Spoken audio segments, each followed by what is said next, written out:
Good morning and welcome to the AM show. Today is the 19th of March 2024. Some people believe that the month of March or the year 2024 has been running, but others also believe that it's been slow. I think it depends on what you're doing with your 24 hours because, in fact, that's all that we have. But welcome aboard the AM show, the show where we have conversations that resonate and news that matters to you. For today, our news will be served by me, yours truly, in a bit. And after that, we'll get into the news review. And joining us for the news review is financial analyst Dr. Dogbey will be our guest for that. After that, you know how we do it. We bring you AM Sports, where Muftau Nabila Abdullahi will present his segment. And then we begin the big stories and conversations on what's really going on in the country. For today, we'll continue our conversation on our Hotline documentary, Empty Plates. If you're hearing of this for the first time, let me bring you up to speed. So, Joy News checks have revealed how first-year students of some senior high schools across the country were forced to eat one specific meal for lunch and supper for an entire term due to an acute shortage of food. This is contained in the latest Hotline documentary, Empty Plates, the free SHS promise, which highlights the grim picture of the quantity and quality of food served to thousands of students on various campuses. We'll get into that conversation, and our guest for this discourse is Angel Kabonu, NAGRAT's president, Dr. Peter Anti, executive director of Institute for Education Studies, and Selom Branite, who is a policy analyst. Also on the show, Director General of the National Road Safety Authority, Engineer David Osafo-Adonting, says his outfit is working on an initiative to keep records of every Ghanaian passenger in all commercial vehicles. He believes this will help identify victims when there's an accident. Myself, I'll be out there, hopefully in a trotro ride, to have a conversation with the people on how feasible this will be. And then we'll host Endpoint Homeopathic Clinic. You know, they are the sponsors of our news review segment. Today, we have an interaction with them on stroke and how it's affecting young people. Globally, 1 in 4 people over the age of 25 have a stroke in their lifetime. This statistics is same here in Ghana. How do we handle this? Join us for the conversation with the Endpoint Homeopathic Clinic. Then we get to open the phone lines, my favorite part of the day, where you get to share your thoughts and opinions with us on everything happening, on everything that we've discussed here on the show. And that's how we will be wrapping up on the show. So this is the lineup for today. You want to stay with us from now to 10 a.m. My name is Sweetie Abochi, and I do this with Benjamin Akakpo. Welcome aboard. Let's get into the news now.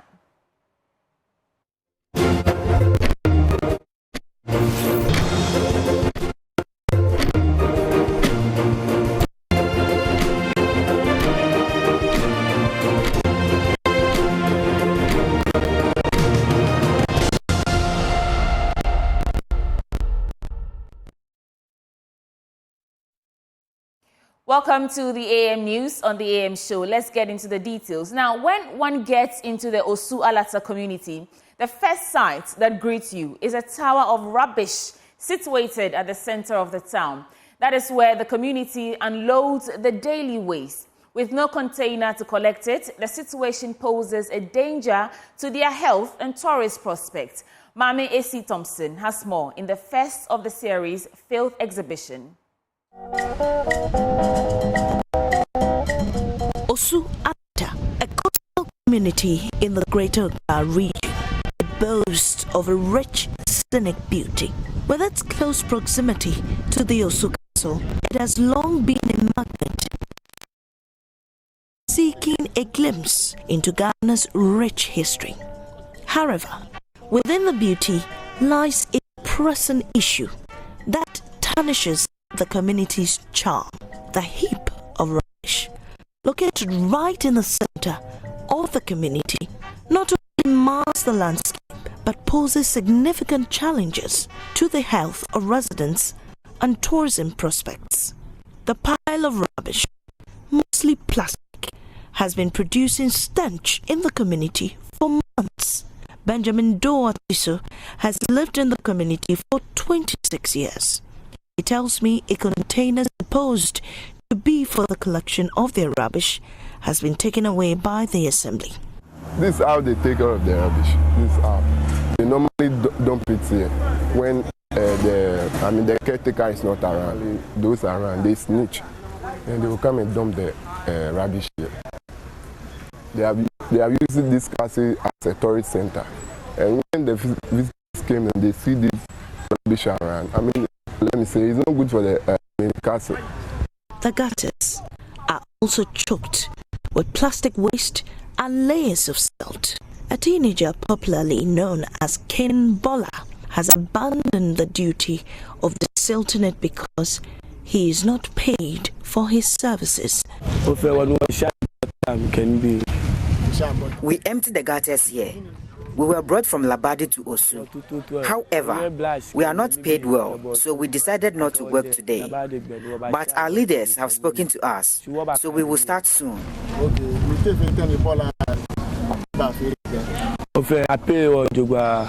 Go to the beach side where my house is, you come to the beach, it's the same refuse, but by the time you talk to people, every community, the villagers at the water side, they shit at the water. Even Ali Mohammed, who was just moved into the neighborhood from Cameroon, is very upset. He wonders why leadership has neglected its responsibility to keep the city clean. Well, they have Congress people, they have state, they have people that work for the government that are around here. I think these people should be more responsible. You understand me? They vote these people have to go and vote people, that these people should represent them in the parliament. These people should be more responsible. It shouldn't be young people should be calling on their... Everybody, me and you standing right here, that is a spoon, you didn't pick it. You are a Ghanaian, you are standing on Ghanaian soil, you are responsible, you are a human Ghanaian in a human soil, that is a refuse. That is refuse on your left leg. Your responsibility should have picked that, and he had picked that, then you didn't find that. Community leader Ni Adokweno recognizes the importance of addressing the problem. He tells me there are some measures being put in place to address it. Formerly, there was a dust bin from the municipal. The people come outside to dump inside. It is meant for the drain, you see. The people come in late in the night and then dump it there. And that gives the government another problem. Instead of paying to this thing, now it seems today or tomorrow they are going to Jamestown over there and then Choco and mobilize them to they will do everything, integrate everything there. So there will be a group at every electoral area who will be cleaning the areas. They will give them tools also for you see. Then some small incentives will come in so that the environment will be clean.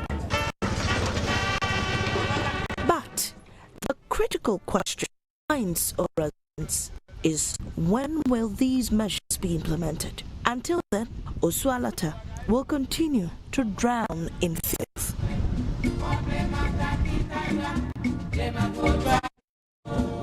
That's the first of a series, Filth Exhibition, and Mamiesi Thompson has the first one. But moving on, physician specialist and head of medicine and therapy at the Upper West Regional Hospital, Dr. Dogbey, is worried about the increasing number of young people having chronic kidney disease.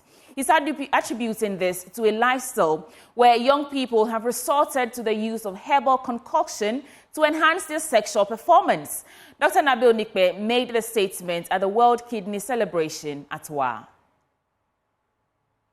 Kidney Day is a global health awareness campaign focusing on the importance of the kidneys and reducing the frequency and impact of kidney disease and its associated health problems worldwide. As part of celebrations to mark the day in the Upper West region, a one-day capacity building workshop was held by the Upper West Regional Hospital aimed at equipping nurses from the hospital and other health facilities in the region with the needed education on how to manage patients at their facilities.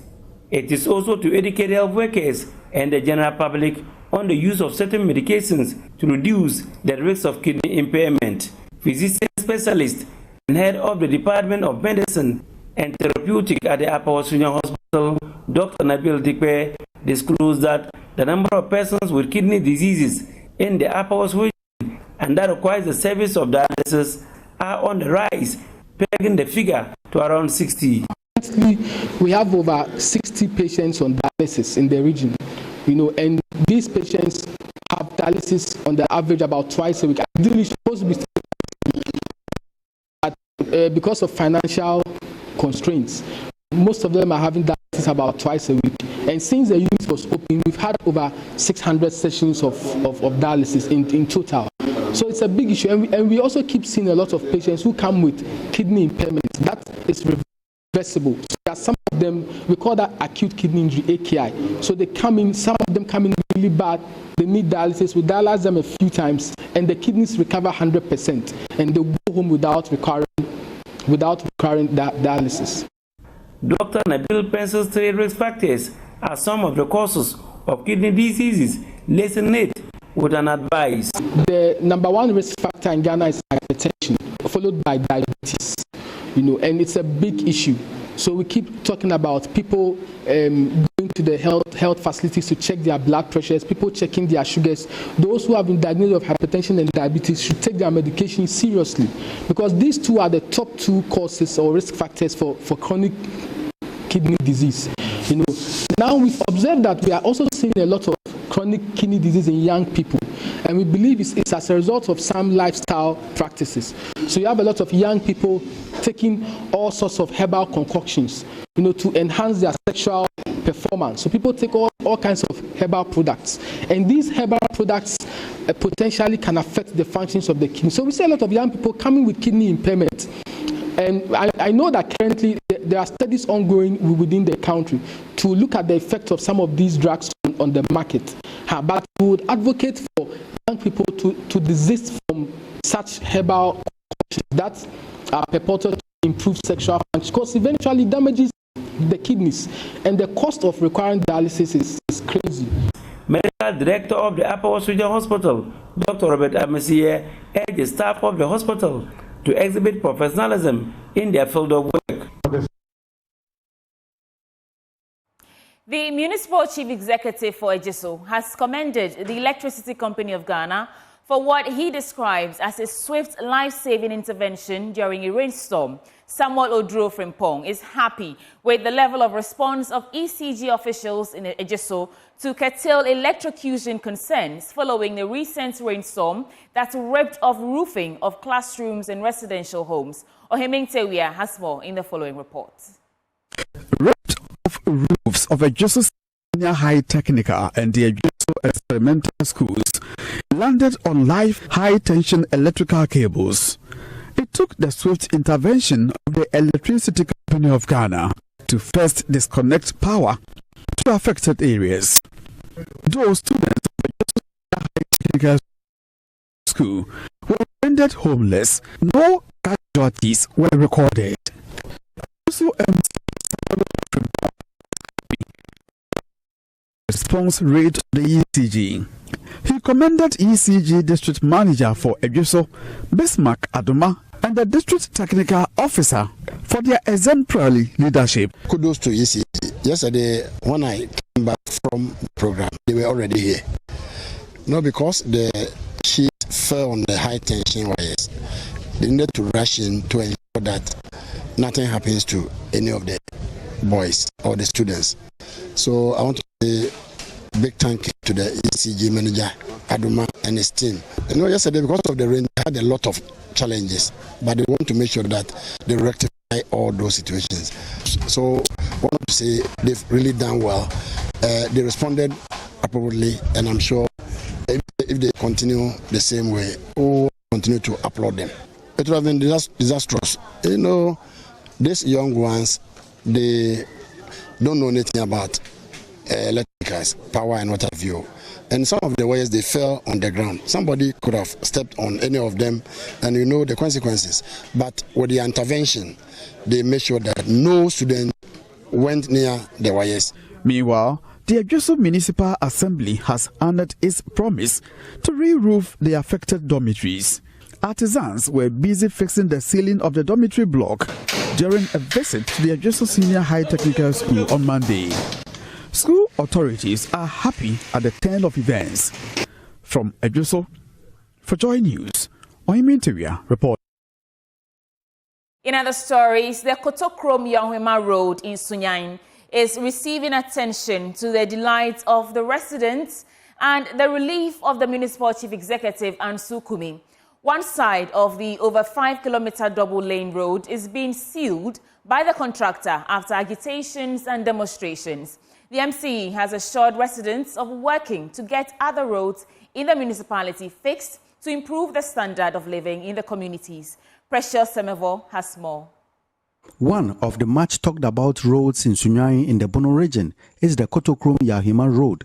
For over a decade, residents and other road users have complained and demonstrated over the deplorable road and the impact on their health and business, as most businesses remain closed. Your customers cram. Do right inside or crab say, when you na young futuro, am I yet me bet no Jumambe? Yes, yeah, Juma cry a penimra and Kaibate, or Jumanawa ma, any yin or setting be our back. Now the 5-kilometer double-lane road is at seal level with ongoing works, first with one lane to ease the burden of the people. Dominic, a 3-year site engineer of Summers Company Limited, assures quality and timely work. It's rocky up to Yahima barrier. Now it's about 5 kilometers. Now we have finished the primary, so we are now doing the seal. The seal up to now we have finished the 2.4 kilometers. So by Wednesday we finish the 5 kilometers seal work. Then we move to the other side and prepare for the primary seal. We have enough material. Bitumen is here. The bitumen, the chippings, everything is set now. So that one I can give assurance by Wednesday we may finish the other side, which is the sea level. For now, per the contracts, sea level is the final. The MCE Ansu Kumi, just like the MP Kwesiami Achreme, feels relieved with the improvement of the situation, having suffered constant verbal abuse. This issue has become a major concern not only to the Assembly but to the Member of Parliament as well, Honorable Kwesiami Achreme. I quite remember there had been series of requests from him for documents to follow it up in Accra and just to get this road fixed. For some of us, it has become a major relief to us now that we have seen the contractor doing the seal. And I'm sure you are here and you heard the sort of insults that were poured on us, the kind of castigations that were made. And to some extent, we say they were justified because we were not able to do it at that time. He, however, said steps have been taken to also fix other roads in Sunyani, just like the RCC, estate and other roads. Ever since we received the Sino Hydro project, there are some of the sections which we have been able to fix, and we are yet to also see the inner ring road fixed finally. If you go to the Dr. Belko Green Hill section, the same goes for Mayfair area. If you are going to Bakuniamba and want to use the Mango Park section, that has also been done very well. But like Oliver will say, we will continue to ask for more. Precious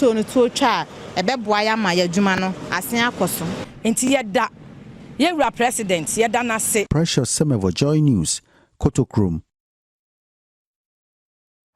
The director of the Savannah Signature, Stephen Agbenyu, has described the current ICT policy for senior high school in the country as a disconnect between the policy and what government is rolling out. He says, though there's a review of the 2008 ICT policy, stakeholders are taking too long to implement it. Stephen Agbenyu said this when the Savannah Signatures launched its 15th anniversary in Tamale.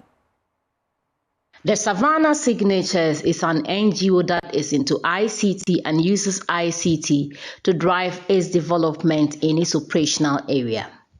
It uses ICT to implement health, education, and livelihood among other areas. Speaking at the 15th anniversary celebration of the NGO, Executive Director of Savannah Signatures, Stephen Agbenyu, said it's sad the state of ICT in schools in Ghana. On technology.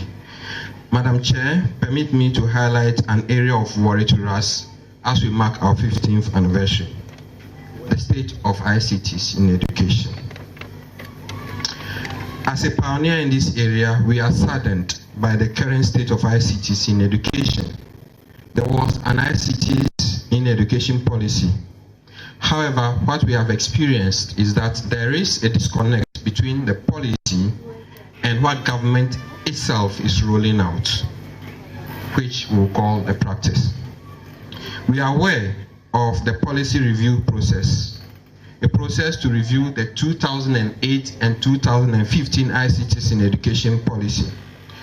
Madam Chair, we are in 2024 in an era of artificial intelligence, and yet we are yet to review 2008 and 2015 policy. We believe that this is taking too long. This review process is taking too long. We therefore call on government to open up on the state of this policy, broaden the consultation, and to ensure that there is no disconnect between the policy and practice. Madam Chair, as we launch our crystal anniversary today, we reflect on how far we have come, and we are thankful to God, to you, our dear board members, both past and present. The board chairman of Savannah Signatures, Dr. Van Treve, called for more attention in the area of environment. We have majored in 3 areas: education, health, livelihoods. Now, there is a sector that is almost always forgotten, and we all feel the impact anyway, but sometimes escapes our notice: environment and climate change. I'm sure some 20 years ago, the temperature in Tamale, those of you who have been here will testify that it was lower than this. As we humans impact the Tamale environment, we are experiencing more heat because the little trees that were serving as buffers to absorb the heat, we have cleared and we put up concrete jungles, and they are radiating heat into the system. So we need to take that very importantly. Climate change. National Professional Officer UNESCO, Prosper Kwesi Nyavu, talked about some of the impact NGOs like Savannah Signatures have done in the development space. Lives, especially in the northern part of Ghana. I'll start with Savannah itself. Savannah had a helpline they call Ago She Plus. Ago She Plus. I don't know what it means. The Ago is in capital, so this helpline was a critical platform for sexual reproductive health information and services for adolescents and young people. And 120 callers, including adolescent young people, are informed about their sexual reproductive health issues, and they are actually offered information about where they could get services on weekly basis. Sometimes when you read things like this, it looks just normal, that the platform has been created for young people to get sexual and reproductive health information. It doesn't touch you so much. But if you are in development work and you reflect on the impact such a helpline can give to young people, maybe a lady who is pregnant and doesn't know what to do with the pregnancy, contemplating abortion, a helpline like this can save the life of that girl. Away from that, 16 basic schools have booked a place at the 6th round of the 2024 Inter-School Reading Quiz. This is made up of 4 public and 12 private schools. The competition will inculcate a reading habit in the young ones. Emmanuel Jivenu has more in the following report.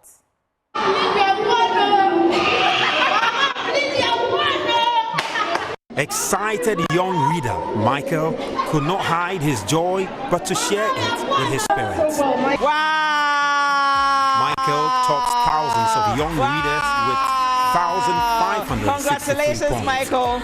Congratulations. His school, Sterling Heights Academy, also took the first spot in the round of 16 next stage. Stage at number 1 is Sterling Heights Academy. Well done. Congratulations to all of you.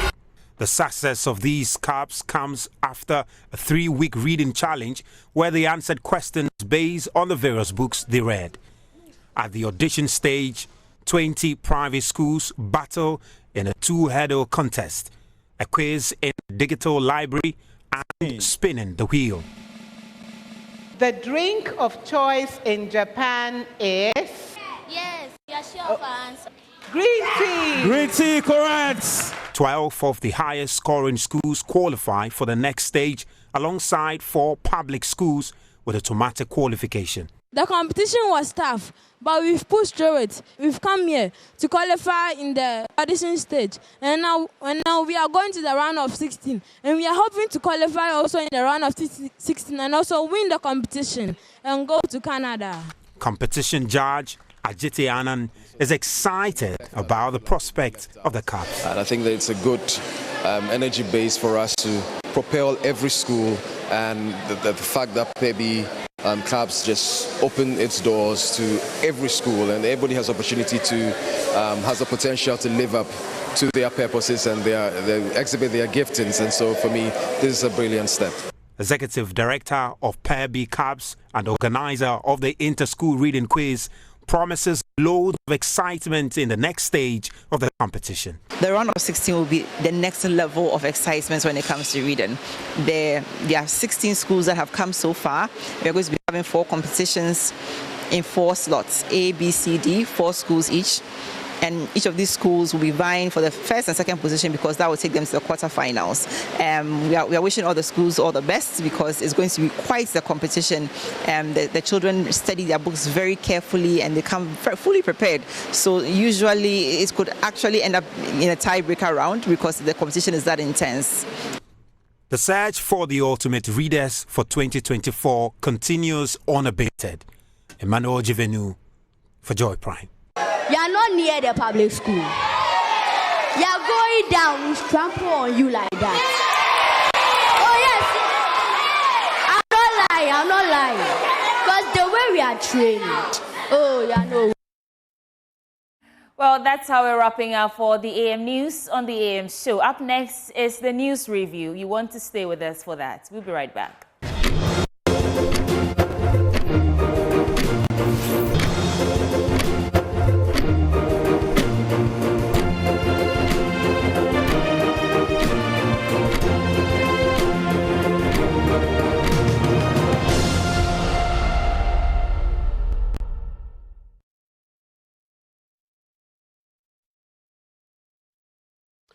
Welcome back. This is the segment where we get to serve you the newspapers and everything in between, what they have to share with you. But before we get into that, I'm going to let you know about that entity helping us bring you this segment every weekday. I'm talking about Endpoint Homeopathic Clinic. And here's what they're offering you. If you're a man, they're offering you prostate screening for free. Your prostate, your health, don't play with it. If you're a woman, fertility screening, everything to do with your fertility for free. All you have to do, reach out to them at any of their branches. Let's start with here in Accra. They're at Spentex opposite the Shell signboard. In Kumasi, they are in Kronomabwe here behind the Angel Educational Complex. Then there's Takra Dianaji State, Tema Community 22, Techiman Hansware, the Siamanzama. Their call lines are 0244 867 068 or 0274 234 321. Endpoint Homeopathic Clinic, the end to chronic disease. But just the start of the news review, I have a few papers this morning. It's a bit of a lean morning by way of the newspapers, but no shortage of matters to speak about. And I'd like to usher in my guest, financial analyst, Dr. Wisdom Kofi Dogbey. He's in a different time zone. I'd like to find out how he's feeling this dawn where he is. Doc, good morning. Good morning, Ben. I like your shirt. You need to hook me up with your dealer. Oh, I see. I have a number of designers. Don't worry. I'll hook you up with as many of them as you want. I'll hold you up to that. Thank you. Great stuff. You're not looking bad at all in what you have on. I love baby blue or powder blue, so that's also a lovely shade you have on in the background. I appreciate it. Thank you. I got this from Ghana the last time I came. Oh, yeah. I didn't have any doubt. I didn't think maybe you would have got it elsewhere, though in the sub-region, you could have got it from elsewhere. Let's make the most of the time. I'll give you your usual 1.5, 2 minutes to share your thoughts on something critical that is a burning issue for you. Yeah, thank you, Ben, for having me again. I want to touch briefly on our national debt crisis a bit, right, before we get into the weeds of the papers this morning. Right. Ben, as far as our debt situation is concerned, the fact remains that we are making progress, but Ghana remains in crisis.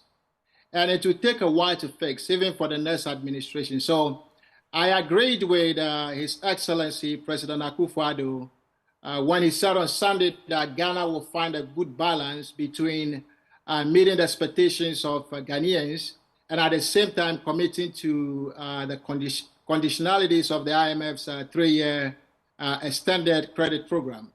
Look, I'll need to catch up on the latest specific requirements of the debt restructure. Right. But the more I think about how we got here, I ask myself the question, how can we properly manage the debt level of the nation to avoid this catastrophe in the future? And in my opinion, then one approach is through fiscal discipline. We have to ensure or maintain fiscal discipline, by ensuring that government spending is sustainable. What is the assurance that government will be fiscally responsible this election season? And I also think that there should be some form of structural reforms, right, to promote productivity and enable competition in the economy. And I'm talking about measures to improve the business environment as a whole, encourage investment and strengthen the labor market. But this is not to say that we will not succeed in our efforts, to restructure our debt. Right. I like to remain hopeful that Ghana will eventually come out again stronger, knock on wood. I believe that with commitment and diligent implementation of sound policy reform, our nation will eventually recover. I don't expect the recovery to be quick, but I believe we can eventually get there and probably even achieve our growth projection of 2.3% and also end-of-year inflation rate of 15% as forecasted. Now, all that I just said are a few thoughts on how we can avoid this type of high indebtedness in the future, Ben. But quickly, I also have an idea how we can better manage the interest portion of Ghana's debt. Right. We need to consider establishing a sound financial hedging policy to better mitigate interest rate risk for the nation, which has significantly increased Ghana's debt. As it stands now, Ben, Ghana is almost always at the mercy of what is going on in the financial market regarding its debt, in the sense that we are completely without any protection when it comes to interest rate volatility. And if you borrow at a floating rate, the higher the rate index moves, the higher your interest payment portion will be. And Ghana's debt has also significantly risen just because of the impact of the interest portion. That is the main cost of servicing your debt. And the fact remains that high debt servicing, I think, is a huge challenge for these highly vulnerable countries, including Ghana. So resources that we could use for other developments in the country, we use these monies to pay interest on our debt. So let's solve the debt crisis holistically, including solving for how we manage the cost to service our debt. Interesting thoughts shared there. I saw something from Franklin Kujo talking about his interactions with Dr. Amin Adam, who formerly was with a think tank. They've been in that space, civil society space for a while, though. But very quickly, when you look at Dr. Amin Adam since taking over the finance ministry and his actions by way of handling money and borrowing, what picture do you see? Do you have any thoughts on that? If not, it's fair, we can move on. To be fair, I haven't really followed what he has done so far, but I try to read, and it seems to me like the policies continue to be the same. So here's my proposal, Ben. I think we need to establish, including if you think about what he can do now as a finance minister, we can establish a sound hedging apparatus for the nation. And this would be a key department somewhere in the Ministry of Finance or specifically at the Bank of Ghana. Right. Hedging is a financial technique, right, used to manage variability of future cash flows using a financial instrument called derivatives. And we don't have this as a policy in Ghana. I try to ask the question, do we have some of these things in place? We don't. Okay. That sounds good enough.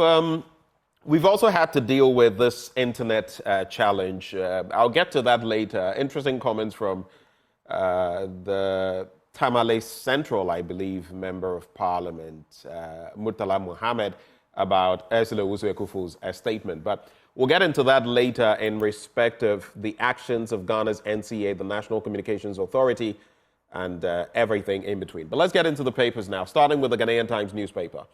AI is way to go in Africa. Embrace emerging technology to boost continent's economies. IMF boss to African leaders. Redouble efforts to end Sudan war. President appeals to AU. There's also Ioko grabs 4 over alleged 113,947 Ghana cedi mobile money SIM swap fraud. Then on the back page, 13th Africa Games cycling. Eritrea sweep medals in team time trial event. South Africa withdraw due to substandard facilities. I cringed yesterday when I saw this. I'll get into that story. Zimbabwe crowned cricket champions at 13th African Games, and GESF is sole esports governing body in Ghana. So let's start with some sporting news. Now, Eritrea established its dominance in the team trial cycling event with a commanding performance to sweep the gold medals at the ongoing 13th African Games at Ablekuma in Accra. The penultimate event, the individual time trial, was also dominated by the Red Sea Camels. I don't know whether it's Carmels or Camels, in both the men and women categories with a splendor, because there's an R in the word. Now, the men's team trial is a 50-kilometer over 4 laps event and recorded an average speed of 49.6 kilometers per hour. Team Eritrea, made up of their team, the names are pretty long, so I'll just avoid those. Finished with gold in a time of 1 hour and 26 minutes, leaving behind South Africa and Mauritius in a respective time of 1 hour and 31 minutes, or 1 hour and 31 seconds, and 1 hour, 2 minutes and 10 seconds. But on that second story, South Africa withdrew due to substandard facilities. Now, South Africa has withdrawn both its men's and women's hockey teams from the 13th African Games, currently ongoing in Accra, based on recommendations and guidelines as set down by the International Hockey Federation. Now, the decision was taken as a result of the Theodosia Oko hockey pitch not being sufficiently prepared to stage the competition. The local organizing committee and African Hockey Federation have confirmed or have been informed of the decision taken by Team South Africa.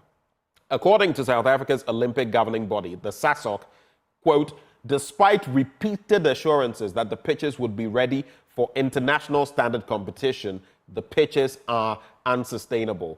And in correspondence sent to the LOC, that's the local organizing committee, Team SA team leader, Miss Patience Kwambana states, over and above making this decision, our SA Hockey Federation consulted with Sports Flooring Warehouse, a South African-based specialist in carpet laying, and an FIH-recognized service provider. In a nutshell, they are basically saying the pitch is bad, terrible in fact, and they can't allow their hockey players to play on it because they could pick up injuries, and South Africa has qualified for the Olympics. They didn't want to risk it. I was ashamed when I saw this, but hey, it is what it is. Any quick reactions before we get into other stories? Well, first of all, congratulations to our athletes who are trying to do more with the little that they have and achieve more medals. I'm talking about the Ghanaian athletes here. These are folks who make the nation proud. That said, I think that there's some failure on the part of whoever planned these African Games, because there are too many stories of how some of the equipment they brought are of substandard. And now we are hearing that South Africa has withdrawn their men and women hockey teams, from the games because of inadequate preparation and substandard hockey pitch. They are concerned, right, that our pitch could injure their athletes who they also expect to compete at the Olympics. Look, I'm laughing, but this is a serious matter, right? It is. These things are reputational risk to us as a nation because, it reflects quite poorly on us as a nation. Now our reputation as a dependable and capable organizer of sporting events this reputation is taking a hit, right? We have lost trust and credibility when it comes to how we organize these sporting events. Also, the last time I came through here, I mentioned that this could help boost the economy a little bit if visitors come and spend money here because of the ongoing games. This advantage is obviously going to take a hit now because as some competitors pull out, there will be decreased participation, Ben, and general interest level will also decline. I'm surprised that there are no other safety concerns reported, considering, how much negative reporting we have heard about other parts of these African games. Of course, there is this safety concern about the hockey pitch. And what I'm saying is that when the facilities provided are inadequate, it does not only pose safety risks to the athletes, their well-being, or also how well they do, but also negative hype for the nation as a whole. So I think that we should learn the lesson and get some of these things right, at least for the image of Ghana.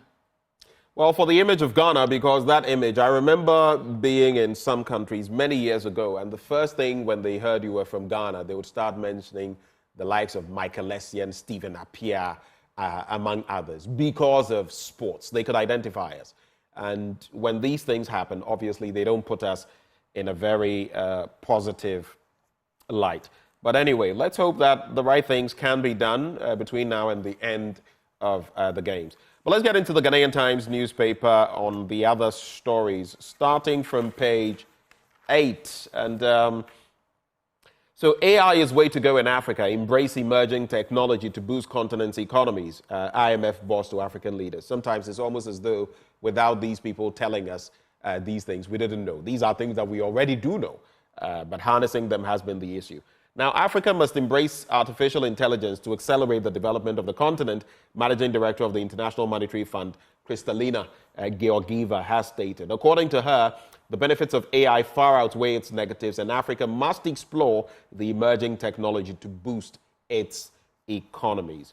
There's also the story, redouble efforts to end Sudan war, President appeals to AU. So the President, Nana Dankwa Akufo-Addo, has appealed to the African Commissioner for Political Affairs, Peace and Security and his team to redouble their efforts in finding lasting solutions to the ongoing war in Sudan. According to the President, there was no way the continent could talk about a return to constitutionalism when violence continued to persist in parts of the continent. Quoting him, he says, "There is no way we can talk about return to constitutionalism without ending the violence that is ravaging the people of the country. I thus urge the Commissioner for Political Affairs, Peace and Security and his team to redouble efforts to find a solution to the violence in Sudan, which is generating considerable master's content and displacement," he emphasized. So that is the story in there as well. Those two major stories. There's also this one, Iyoko grabs 4. Let me get to those stories on pages 3 and 10 respectively and come to you for your thoughts. So the Economic and Organized Crime Office has arrested 4 persons allegedly involved in a sophisticated mobile money and SIM swap fraud scheme. Now, the accused, including a female, appeared before the Accra Circuit Court for their actions, which have led to the loss of 113,947 cedis and 57 pesos belonging to an unnamed bank in Ghana. Richmond Dogko, Elias Chino, Cecilia Sabre, Salifu Ishen, and Daniel Asumeni Bewia have been charged with conspiracy to steal. That is the story. And the final one I am going to do is from page 10. I am just getting there. NDC government will bridge gender gap. That's according to former President Mahama. Now, the next National Democratic Congress government shall bridge the gender gap in financial inclusion, former President John Dramani Mahama has announced. He said it was worrying that the gender gap between females and males continued to widen, notwithstanding Ghana's level of financial inclusion. Quoting him, he says, "This trend is unacceptable and needs urgent attention if we are to put Ghana on the path of sustained and inclusive development." Those are the little bits I'll pick from there. Quick thoughts on any of these stories before we move? Yeah, man, I think that when it comes to investing in and also leveraging artificial intelligence, to boost economic growth, the IMF MD is right on that call. You see, there's a reason why, a lot of companies globally are embracing AI and also its machine learning capabilities. And governments around the world, including developing economies like ours, we can use AI as a launchpad, to turbocharge the economy in various ways. First, if you think about it, AI is the most reliable engine today, right, for innovation and also new prospects in various sectors of an economy. It makes it easier to innovate through new product development, new ways of service delivery, and also creating very competitive business modules. What that means is that today, some hospitals use AI for healthcare diagnostics, which makes it easier for them to catch and treat diseases, right?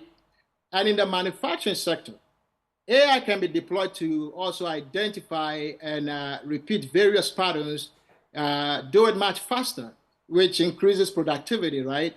Right. In the banking sector, it is used to learn customer behavior, and customized services are offered to that customer. These are all innovations that create new markets and economic activity, and it leads to job creation. And all of these eventually end up in economic growth. Right. Also, if you think more about ways of automating your processes to improve productivity, the robotic and machine learning features of AI technologies, these are features that they enable automation of recurring and also mundane activities. And so with this automation, you are most likely going to see increased productivity, more efficiency, because AI is performing these functions much faster, Right. With less errors compared to human intervention on manual processes.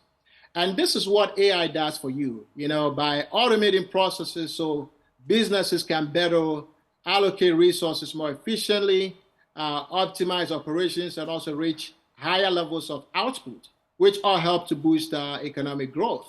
And there is this possibility, right? If you think about how powerful the feature of AI is with regards to analyzing data and creating business insight, I think this is where it is such a powerful tool, right? If you think about it, in analyzing vast amounts of data so quickly, right, to identify patterns of consumer behavior and also predict market trends and create valuable insights for decision making. So with this data analysis feature of AI, businesses are in better spot, right, to gain a competitive advantage, elevate their strategies, and also arrive at much more informed decisions that drive economic growth. Again, all of these features that I just talked about, right, eventually they support some form of job creation and also helping folks to develop new skills. Look, the truth of the matter is that with AI, some mundane processes that humans used to do, all of this will now be done by a machine. So yes, it can lead to some level of also amount of job loss, right? But it also creates new opportunities. It takes data scientists, right, and also professionals. These are the folks that come together to develop and deploy and even maintain AI technologies. Right. So the net effect here is that AI can supplement human capabilities, making it easier for folks to focus on high-value tasks that actually bring more creativity and also critical thinking. All of these are much needed to boost economic growth. Interesting analysis there. I am one for artificial intelligence, though it has its own demons, and it depends on how we manage that, lest it manage us. But on page 10, 400 children to benefit from corrective surgery. More than 400 Ghanaian children and adults born with cleft lips are to benefit from a medical surgery to correct the deformity in order to bring them hope and put smiles on their faces. This is courtesy of an NGO which is in town, like we usually have it. But in the next few minutes, let's make tracks with the leftover or the rest of the papers. The Daily Guide. Nana charges African leaders to end coups, but Mr. President, the coups will not end simply based on rhetoric. It will end based on action, but I'm sure you know that. Then, court shift system starts March 25. There's been a lot of talk about this, even among the legal community or the legal fraternity. But it appears her ladyship, the Chief Justice, is going on that trajectory. Internet disruptions affecting economic activities. I heard a lot of people speak on these matters and how it's affecting them.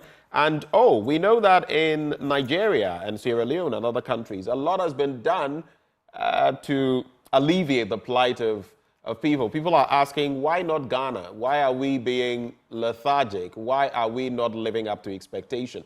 Now, we are just being given regurgitated information, 5 weeks, and so what? We sit on our rears and just wait till this has cost people their jobs. This has cost people a lot of business. And this is where Sam George yesterday was saying that the telcos, the group that Dr. Kenashigbe heads, is meant to speak on behalf of the telcos. And the NCA, the National Communications Authority, should look out for and speak on behalf of the general population, you and me, on behalf of us.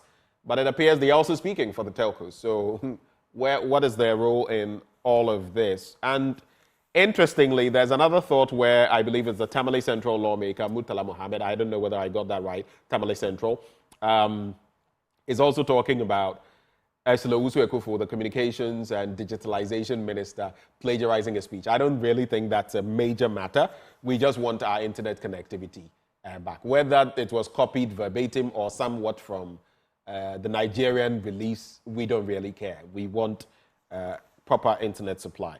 But the UK denies seizing £15 million from Ghanaian. Let me quickly get into that. That will be the only story I do really from the Daily Guide.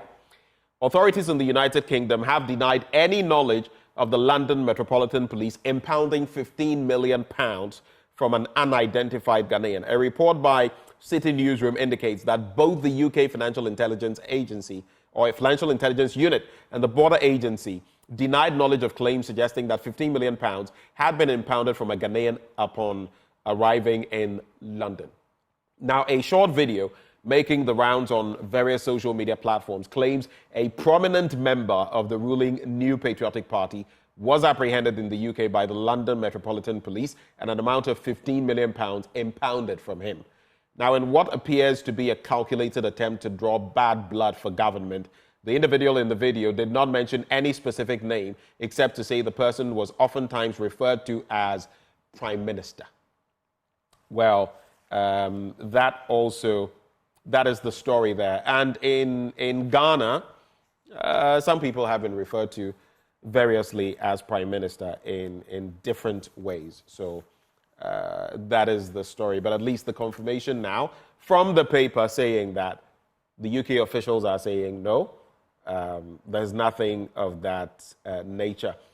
In some more sporting news, game suspended after player seizure. An Argentinian top flight league game between Estudiantes de La Plata and Boca Juniors was suspended on Sunday after Chile international Javier Altamirano had a seizure on the pitch. And this also comes with sports sometimes. We've had the likes of Mark Vivian Foe collapse on the pitch, lose his life. Recently, I think Rafael Dramina also suffering a similar fate. In this instance, it was a seizure.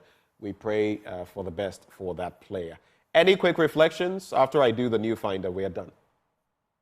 Yeah, but I think I want to comment a little bit on the internet issue, right?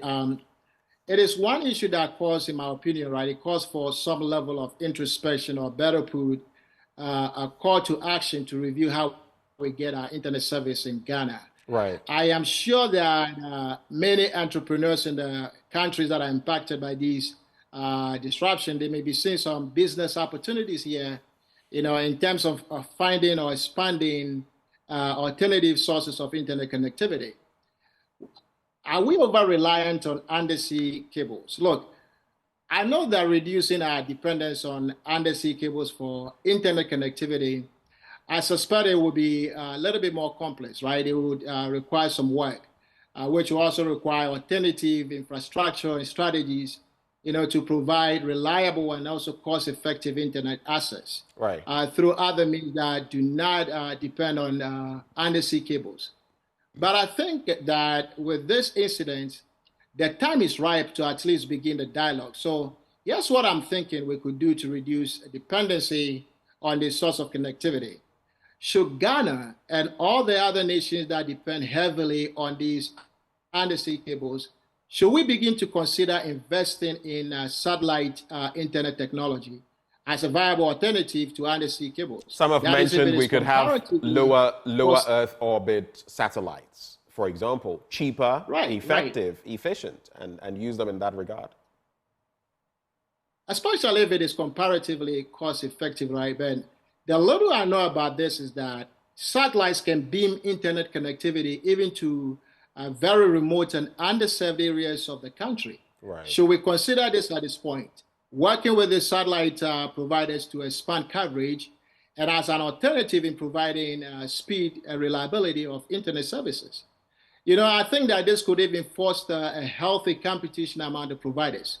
If the cost outlay is not miles apart between leveraging undersea cables and also the other alternatives. Right. We could even get to this alternative connectivity through, you know, international collaboration, where we collaborate with international organizations like Starlink, right, to help establish alternative regional connectivity solutions. Right. I also understand this outage, it impacted a handful of countries in the region, right?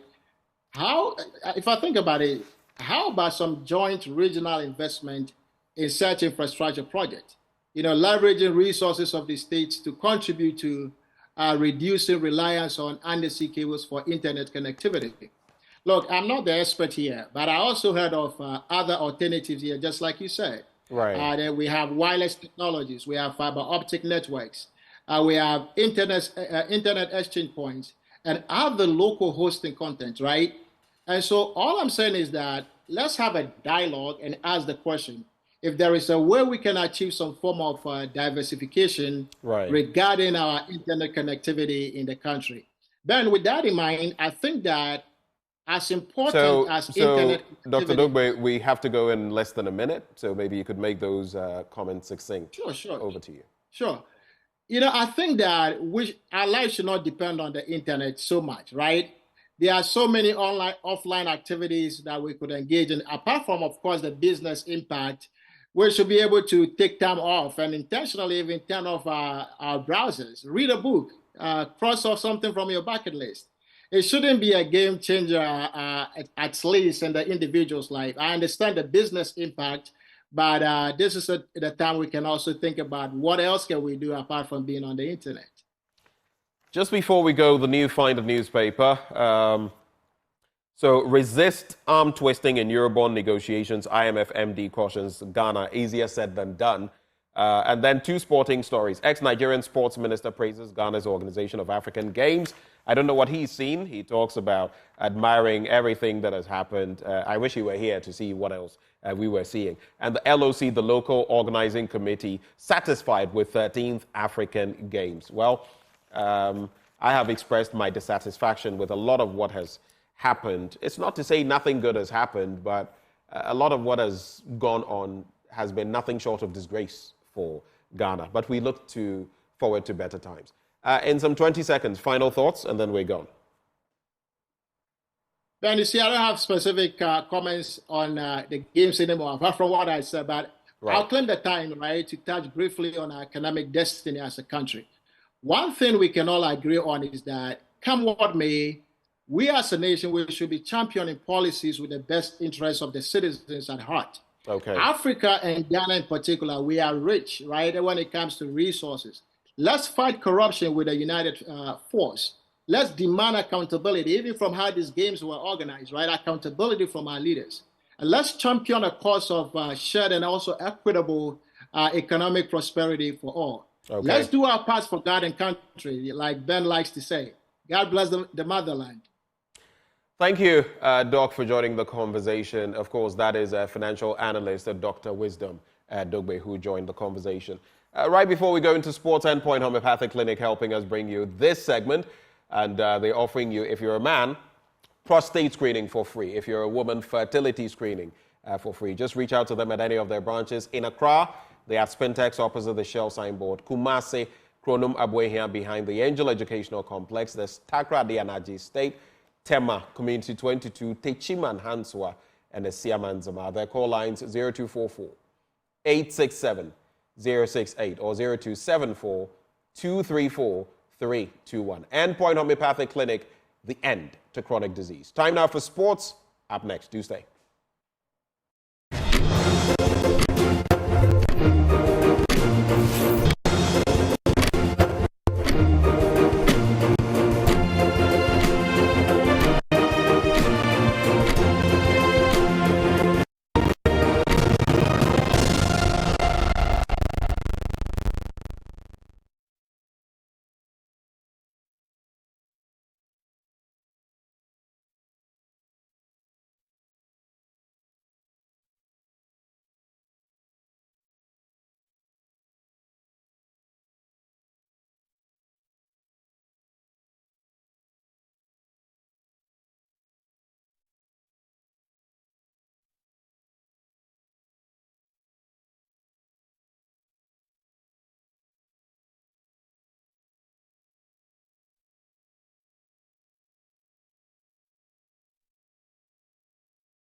Welcome back on the AM show, and we're taking you to the Labadi Beach Hotel, and here is why.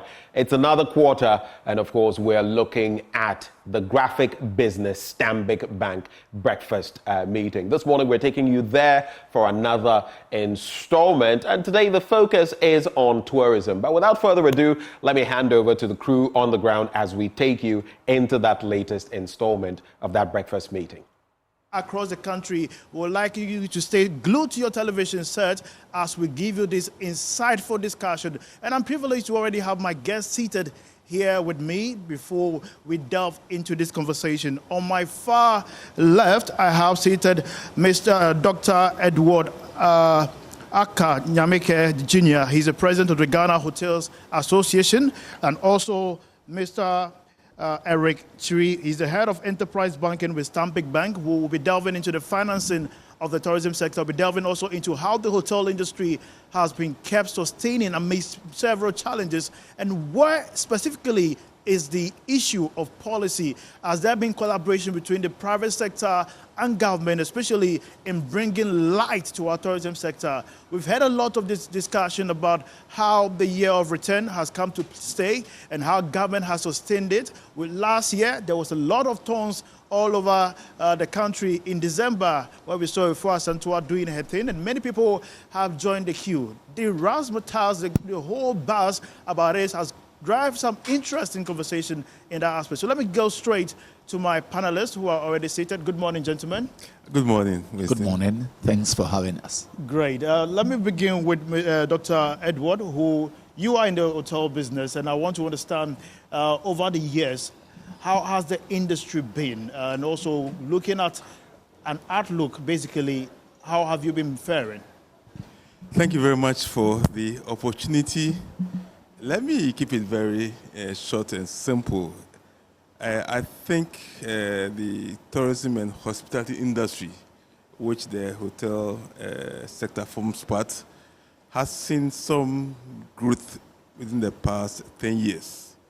Of course, you know, in the past, it used to be a public sector-led business where government was directly involved in the establishment of hotels. But over the period, the private sector also started coming into the picture, and in fact, a lot of it has been downloaded to the private sector now. Government is hardly involved in the direct hotel management now, and we also have seen a strong public sector foundation for the sector, talking about the establishment of the Ghana Tourism Board, which later became the Ghana Tourism Authority. And then the establishment of the Tourism Development Fund, and then other allies, and of course, the establishment of the Ministry of Tourism, Arts and Culture. So all these public institutions have provided a solid foundation for the sector, and because of that, the hotels are doing quite well, because there's some policy guide to the licensing of hotels, establishment of hotels, and then also with regards to the environment in which we operate in, looking at taxes, looking at the regulatory framework, and all that. The main challenge over the period has been the cost of operation, okay, linked with investment and all that. That has been the major factor. The incentive or the motivation to invest in the sector is there because people keep on coming into the country, people keep on moving from one area of the country to the other, which is what we call the domestic tourism. So yes, there's always the need for accommodation. So the incentive to invest in the sector is there. And so the hoteliers take advantage of that to establish hotels in various corners of the country. Of course, the patronage too has been quite okay, and that is what is keeping us in business, a good balance between patronage and, of course, the cost of operation. Okay, it could be far better than it is, but for now, we are surviving. We'll delve deeper in the course of our conversation. Now, Mr. Eric, as a bank, Stanbic Bank, would like to understand over the years, what has the bank done, especially in the tourism sector, that you can pinpoint and say, indeed, these are some successes that Stanbic Bank has done that we can advocate for? Thank you very much, Winston, and thanks for having us on this very important discussion. As a bank, we pride ourselves in being at the forefront of a lot of the things that impact the economy that we operate in, which is in Ghana. And over the years, we have been quite an active player when it comes to the tourism and hospitality sector, by way of some financing of capital expenditure, capital projects in that sector. We continue to do that.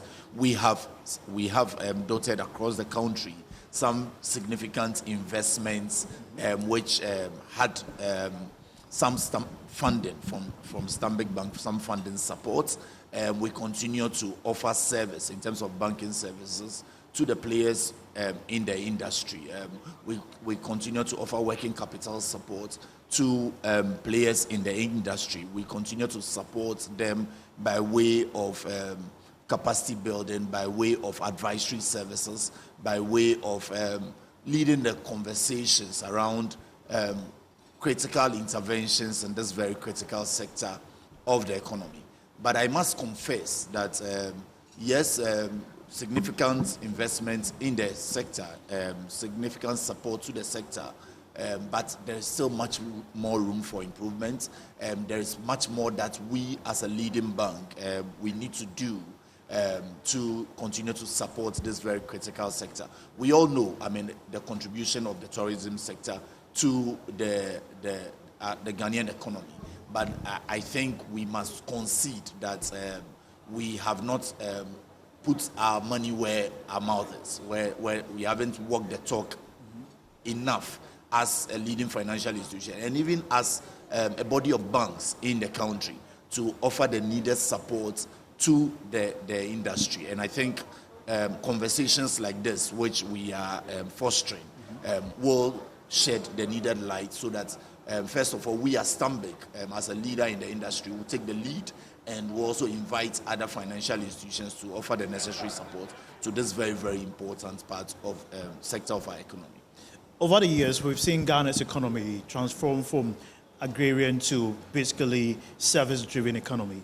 That has been consistent for quite some time now.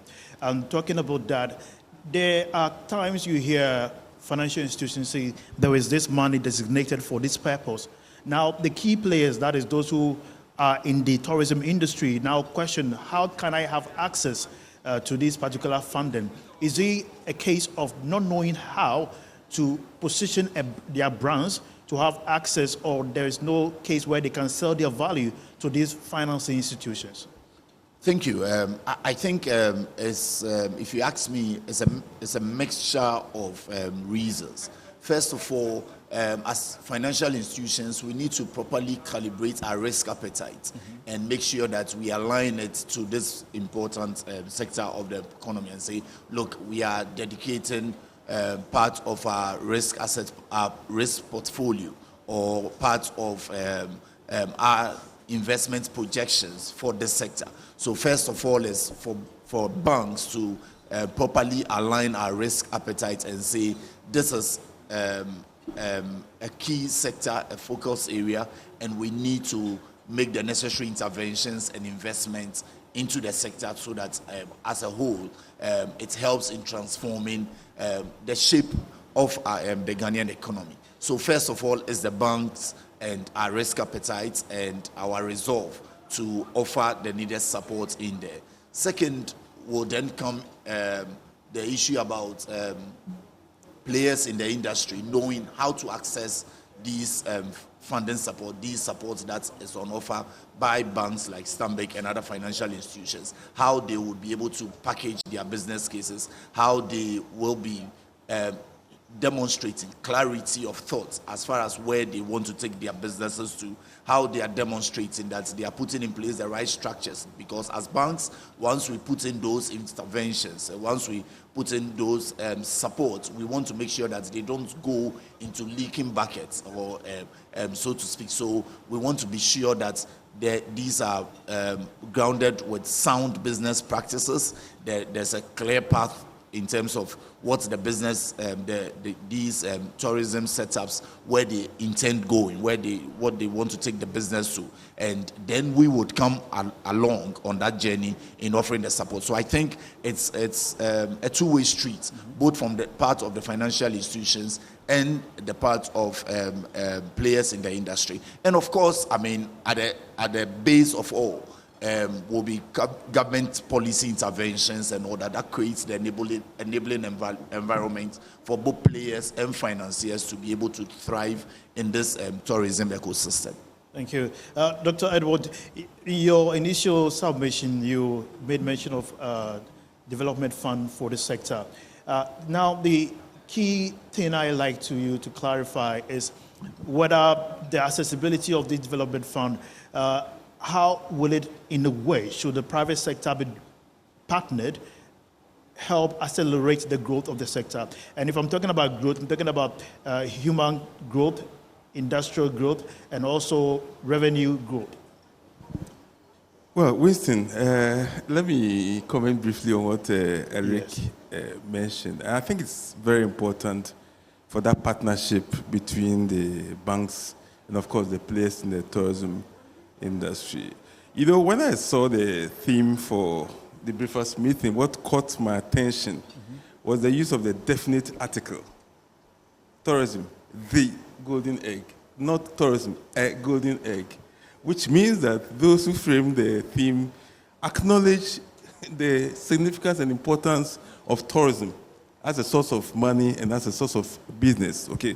So we need to get to the point where we have banks that have special attention to tourism. So far, we don't. We cannot identify one bank that we can say that this is a bank that is tourism friendly. We don't.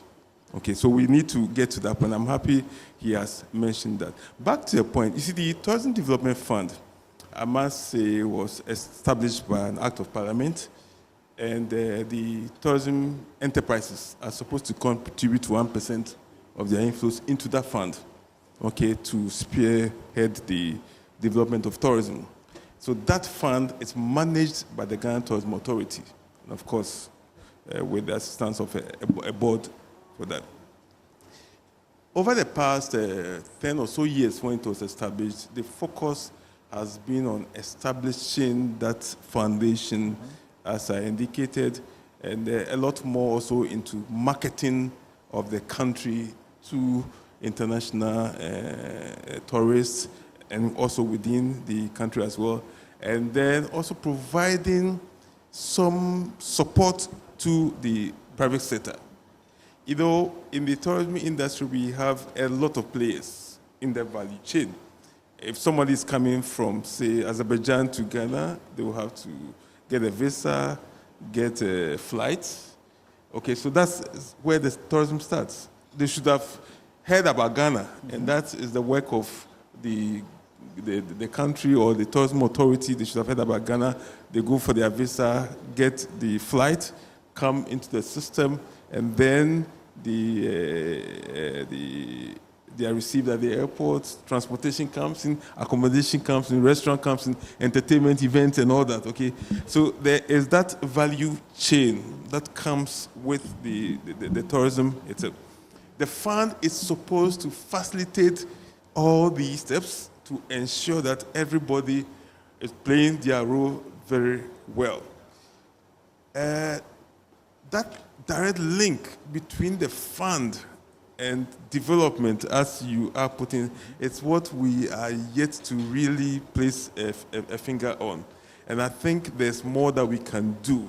Because I think over the years, the focus has been on the tourism authority and in the public sector establishing that environment, but the participation and collaboration of the private sector in direct benefit from the fund to ensure that there's that effective partnership is where we are lacking a bit. And I'm sure if we're able to do that, we will go far. We've realized that for quite some time now, there are a lot of individually financed tourism projects in the country. You hear some playwrights organize their own event, from marketing, advertisement, to sales, ticket sales and all, is handled by individuals. You hardly see collaboration by industries, government backing and all that. Now the key issue has to do with taxing, which has become quite burdensome on most of the establishments. As a hotelier industry, how have you been managing that weight on your operations? The taxing bit? Yes. Well, that's an interesting topic. We operate within an economic environment, and we are supposed to meet certain responsibilities as a business. So just like any other business, we are required to pay some taxes, pay levies, and all that. Now, I like to situate this tax thing within a bigger context of statutory payments, because when we focus too much on taxes alone, we are missing the bigger picture, which is statutory payments. There are all kinds of payments that the hotels undertake. Of course, some other businesses too do that.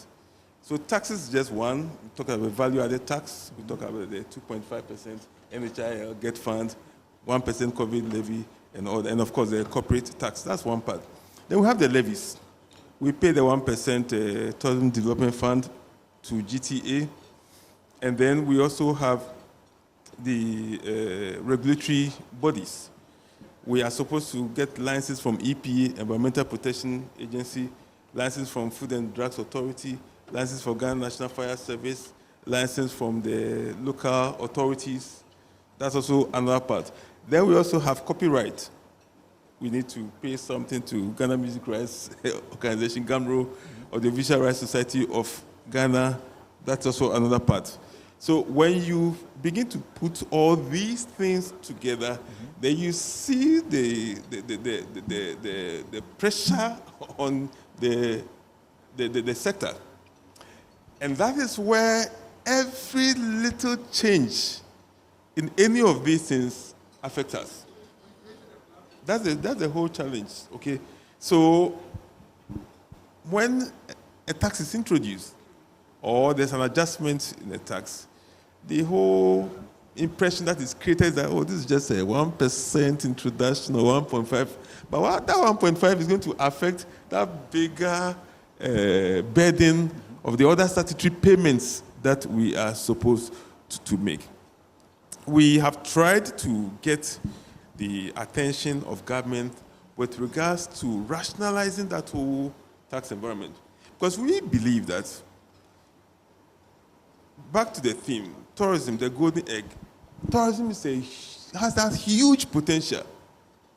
That huge potential to lead the economic development of this country. So if that's the case, and I have argued that we should even model our development on tourism. If that's the case, then it means we have to give special attention to tourism.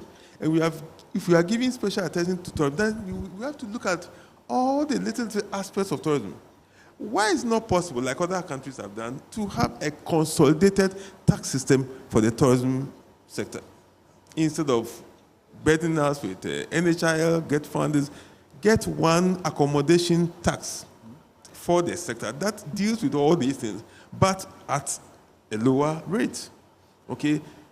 One of the challenges we've had is people tagging the country as a place of high hotel rates. And even though we are getting the numbers in a way, we should also look at the possibility of even getting more numbers if our hotel rates are lower. And our hotel rates cannot be lower when we operate in an environment that is so burdened with taxes and levies and statutory payments. So that is our challenge. Interesting. The bank is an institution. You assess your risks before you take any venture. Now, you have seen the tourism as a golden egg. Now, the duck that is supposed to sit on that egg for it to hatch, so certainly is the funding that must provide the heat to ensure the egg gets the nutrient and all the necessary stuff to be at a point where it can become fully established. And that, I can say, is a long-term investment. In terms of going that direction, what things does the bank look up to, basically, before they can say, I'm leaving this $40,000 or $40 million into just the tourism sector, and I'm looking forward to, just say, in the next 7 years, 5 years, these are what may come out of it. Have there been a conversation like that? Sure, thank you. And I like how you succinctly put the narrative around hatching the eggs, incubating it, and hatching it, and making sure that it starts to produce. And like Dr. Kanyameke mentioned, it's quite apt, the theme for this morning's discussion, which is being facilitated by Stanbic Bank, that we recognize that tourism is indeed the golden egg. And as he mentioned, we want to put our chest out and stand out as the bank of choice when we speak of the tourism sector, and we have the capability to do so. And I'll just break down in terms of what interventions we are looking at. Yes, in prior years we have done significant investments, but we want to take this even a notch higher, and that's why we are orchestrating these conversations. That's why we are partnering with graphic business to have this very, very important conversation, so that we put tourism rightfully on the map where it belongs. In terms of support, we are looking at access to finance, which is the question you put out, which is how are players in the industry accessing funding to be able to, first of all, do expansion, facility expansion, renovations, refurbishments, because in the hoteliers industry, one thing that has come to light is the fact that you need to keep up with current trends, modern trends. I mean, you walk into a hotel room and you realize that the architecture of the place or the setup is quite stale. Then it means that you are not going to have a great time. So we accept the fact that the industry needs retooling and revamping once in a while, and it's something that we are positioning ourselves as a bank to make very good investments into. And like I mentioned earlier, this starts from, as a bank, devoting part of our risk portfolio to say we are going to support the tourism sector, which is what we are doing in the background, based on which we are then asking for these conversations to come in. Of course, the working capital support, of course, being able to pre-finance some of these taxes and levies, whilst we also add our voices to the very important submission he's made around consolidating and looking at the taxing regime, despite all we all know we face in the economy.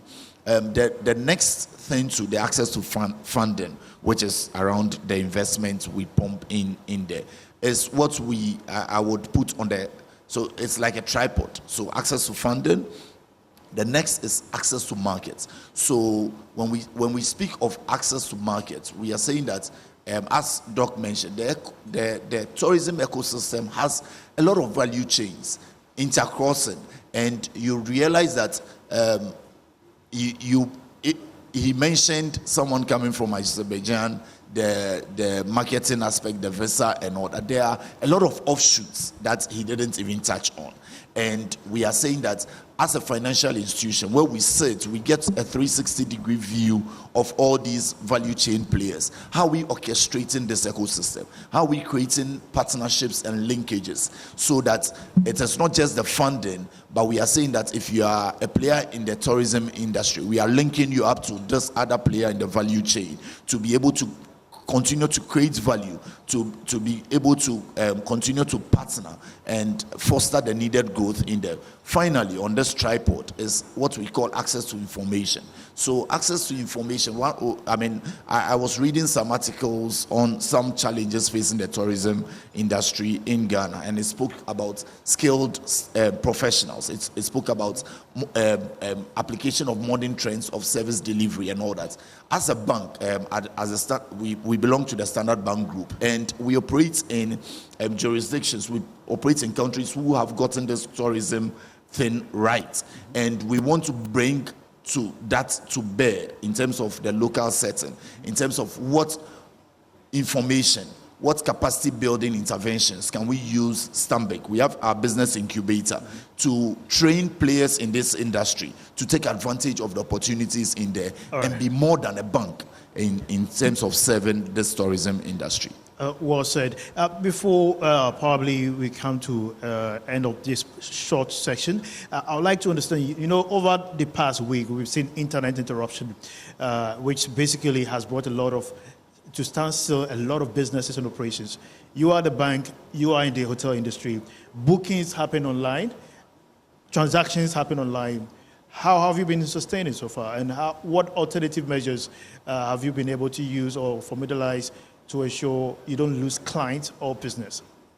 Well, as a bank, part of the things that has been built into our structure, into our DNA, is to make sure that we are resilient, even in times like this. So these are some of the things that we have sort of planned and built redundancies and mitigating factors into our business and operating model to ensure that we withstand this. Yes, we have been hit by these disruptions, but between Thursday last week also and now, we have rolled out a lot of interventions to ensure that our clients are able to still touch us. We are able to serve our clients. Our clients are being able to have access to their funds. They are being able to transact both across our network, across our various omni-channels, in our branches, on our online platforms, in our virtual service centers and all that. And we continue to get out of ourselves to reach out to our customers to offer them alternatives to be able to have access to the accounts and be able to transact. And so far, I would say that we have shown our resilience in these times, and our customers continue to enjoy their banking services. Great. I don't know whether the same can be said of. Well, it's a bit in the same line, except to say that from where I sit, I speak from a wide range of hotel categories, from budget 1-star up to 5-star. And I believe that the upmarket hotels, which are 3 to 5-star hotels, they have been able to manage it quite well. The challenge has been more with the lower market hotels, but we are surviving. But let me quickly chip in on something Eric mentioned, which is very important, about investment for expansion. There are a lot of hotels who have room for expansion. We don't even need to build new hotels. Some of them have room for expansion. Okay. And we are trying to look at the bigger picture of getting more rooms when we have more visitors into the country. So the banks should also start looking at possibility of supporting hotels to expand even on the premises that they have, and that will be very amazing. helpful. Amazing. Yeah. Gentlemen, I can say it's been a very interesting discussion, and that is pre-discussion to the main meal, which will be happening shortly. Privileged to have Dr. Edward Aka Nyamike Jr., who is the president of the Ghana Hotels Association, and also Mr. Eric Chiri, the head of enterprise banking with Stanbic Bank Ghana.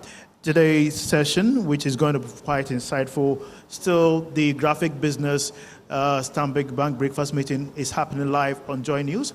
We have partners, which is basically Labadi Beach Hotel and Joy News, Graphic Business, and Stanbic Bank. Make sure you stay tuned to your television. You can also join the conversation on Facebook Live or YouTube and all our social media handles at joynews.com, and make sure that you send your comments and to your thoughts on the tourism sector, which all of us are in one way or the other connected.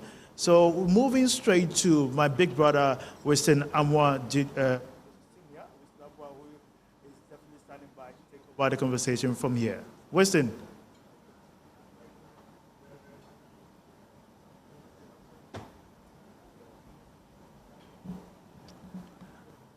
Over to you, Winston. Thank you very, very much, Winston Taki, for handing over to me, Winston Amoa, the only time that I have to take over from another Winston. But that's how today has become. So welcome once again, all of you, to the Graphic Business Stanbic Bank Breakfast Meeting. And as Winston indicated, the theme is tourism, the golden egg, is shared responsibility. And I'm sure there are many of us who would appreciate this. All of us have had conversations. We've talked about the fact that, tourism is a major foreign exchange earner from, the year of return, beyond the return, destination Ghana, and from our festivals and what have you. All of us know that indeed Ghana is the place to be. But is it all about festivals and places, particularly the slave castles? What else does Ghana have to offer when it comes to tourism? Are we actually exploiting a lot of our tourism potential? Or there's more to be explored? How about, the facilities that we have, as in our hospitality facilities? How well are they contributing to tourism in this country? Does the system in which we find ourselves itself encourage tourism, as in our financial architecture and everything? Well, that's a conversation we're going to be having this morning. As I already indicated, my name is Winston Amoa, and I'd be in charge of this ceremony. Shall we pray? Heavenly Father, we are grateful to you. We thank you for how far you've brought us, even as we're about to begin this program. Oh God Almighty, we pray that you shall begin with us, continue with us, and end with us. In Jesus' name we've prayed. Amen.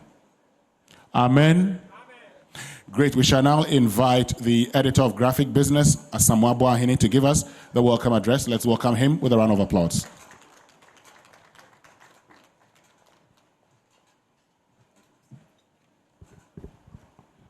Thank you, Winston, and good morning once again. On behalf of the Managing Director,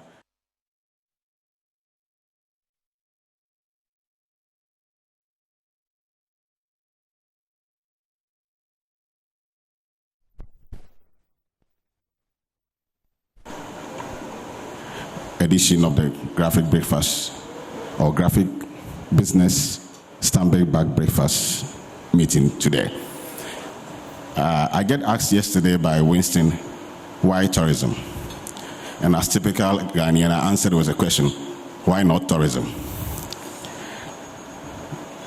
I believe we have assembled here the leaders in the area who can give us the very issues we want to discuss. So I would not want to bore you with figures as in what the figures look like or what are the policy direction in that area. But let me say that, let me commend the Tourism Authority, GTA, Akwesi Ajimai and his team for a good job done over the past years. Since 2018, the year of return has seen some considerable uptick in the level of tourists in this country. This year, or last year, and previous years, we've seen the inflows of tourists into the country. And the figures are all there for everybody to see. We are also seeing the the other activities in Western region. I mean, I must say that the tourism industry has picked up quite a lot. I heard the story the last time. I met a group of German tourists, and this is what they had to say. That for a flight to Ghana and a hotel in Ghana for a day, they can spend the same amount a week anywhere, any destination in Europe. That is, flight cost to Ghana is expensive. Hotel cost in Ghana is on the high side. And so for the same cost, what would be the motivating factor to move all the way from Europe and stay in Ghana? So that's a question. This was about 10 years ago. And at the time, there were about only some starred hotels in this country. Interestingly, the situation still persists as we listen to the gentleman, the head of the Hoteliers Association. And so there must be some missing link we are not solving. And I believe that's why we are here, to solve or to provide some solutions. Graphic business is in the business of selling credible news, and this platform offers us the opportunity to deliberate. I want to say that we just don't do the talk shop and maybe refer you to one of the incidents we had again in the first quarter of last year, where the DDEP was a big topic. And we are glad to say that most of the time during these discussions, it forms part of policy going forward. And we are hoping that the same will happen. Out of the DDEP discussion came the solution for the investor protection proposals, which government is now considering. And we are hoping that after this program as well, we will have something that we can put into policy. We need to take, as I've written in my editorial today, take the tourism to the next level in this country. We need to really, really take action on that side, because the implications of that sector has a much more direct or micro level impact than the other forest exchange earners we gain from this country. I would like to end by saying that our problem in this country, I'll quote former President Rawlings when he said, our problem in this country is not knowing what to do, but in doing what we know we should do. I thank you very much for your attention. Thank you very much, Asamoah. So in effect, we know what we have to do, just that we don't do it. And making the point, you talk about the fact that a lot of things are very expensive.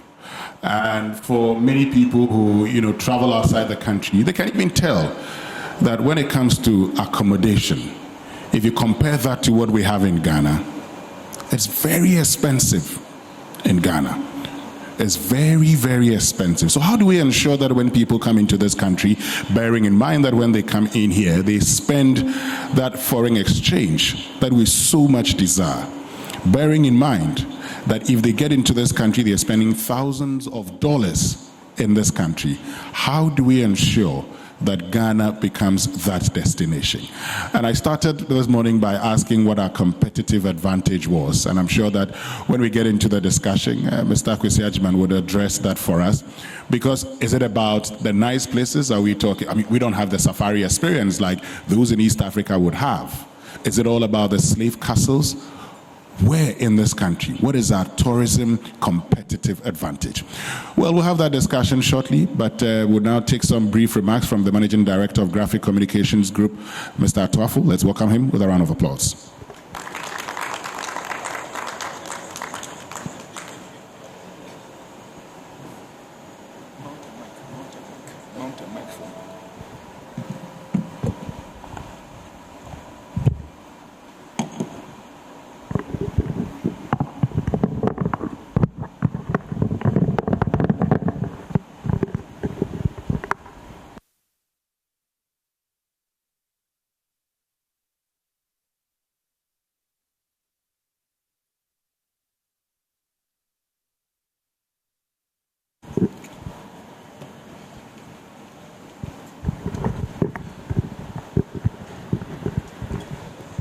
The Managing Director of Stanbic Bank, Kwame Aswenin, the CEO of the Ghana Tourism Authority, the Managing Director, Labadi Beach Hotel, the head, who's also the Managing Director of the Ghana Tourism Development Authority, our editor graphic, the editor graphic business,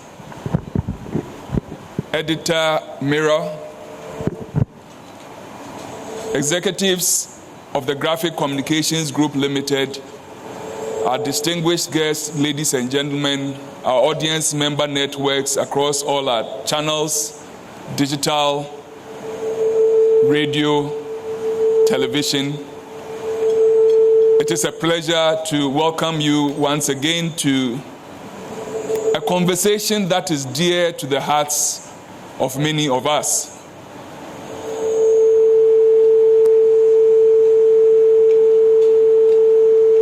I've had the privilege of working on the tourism brand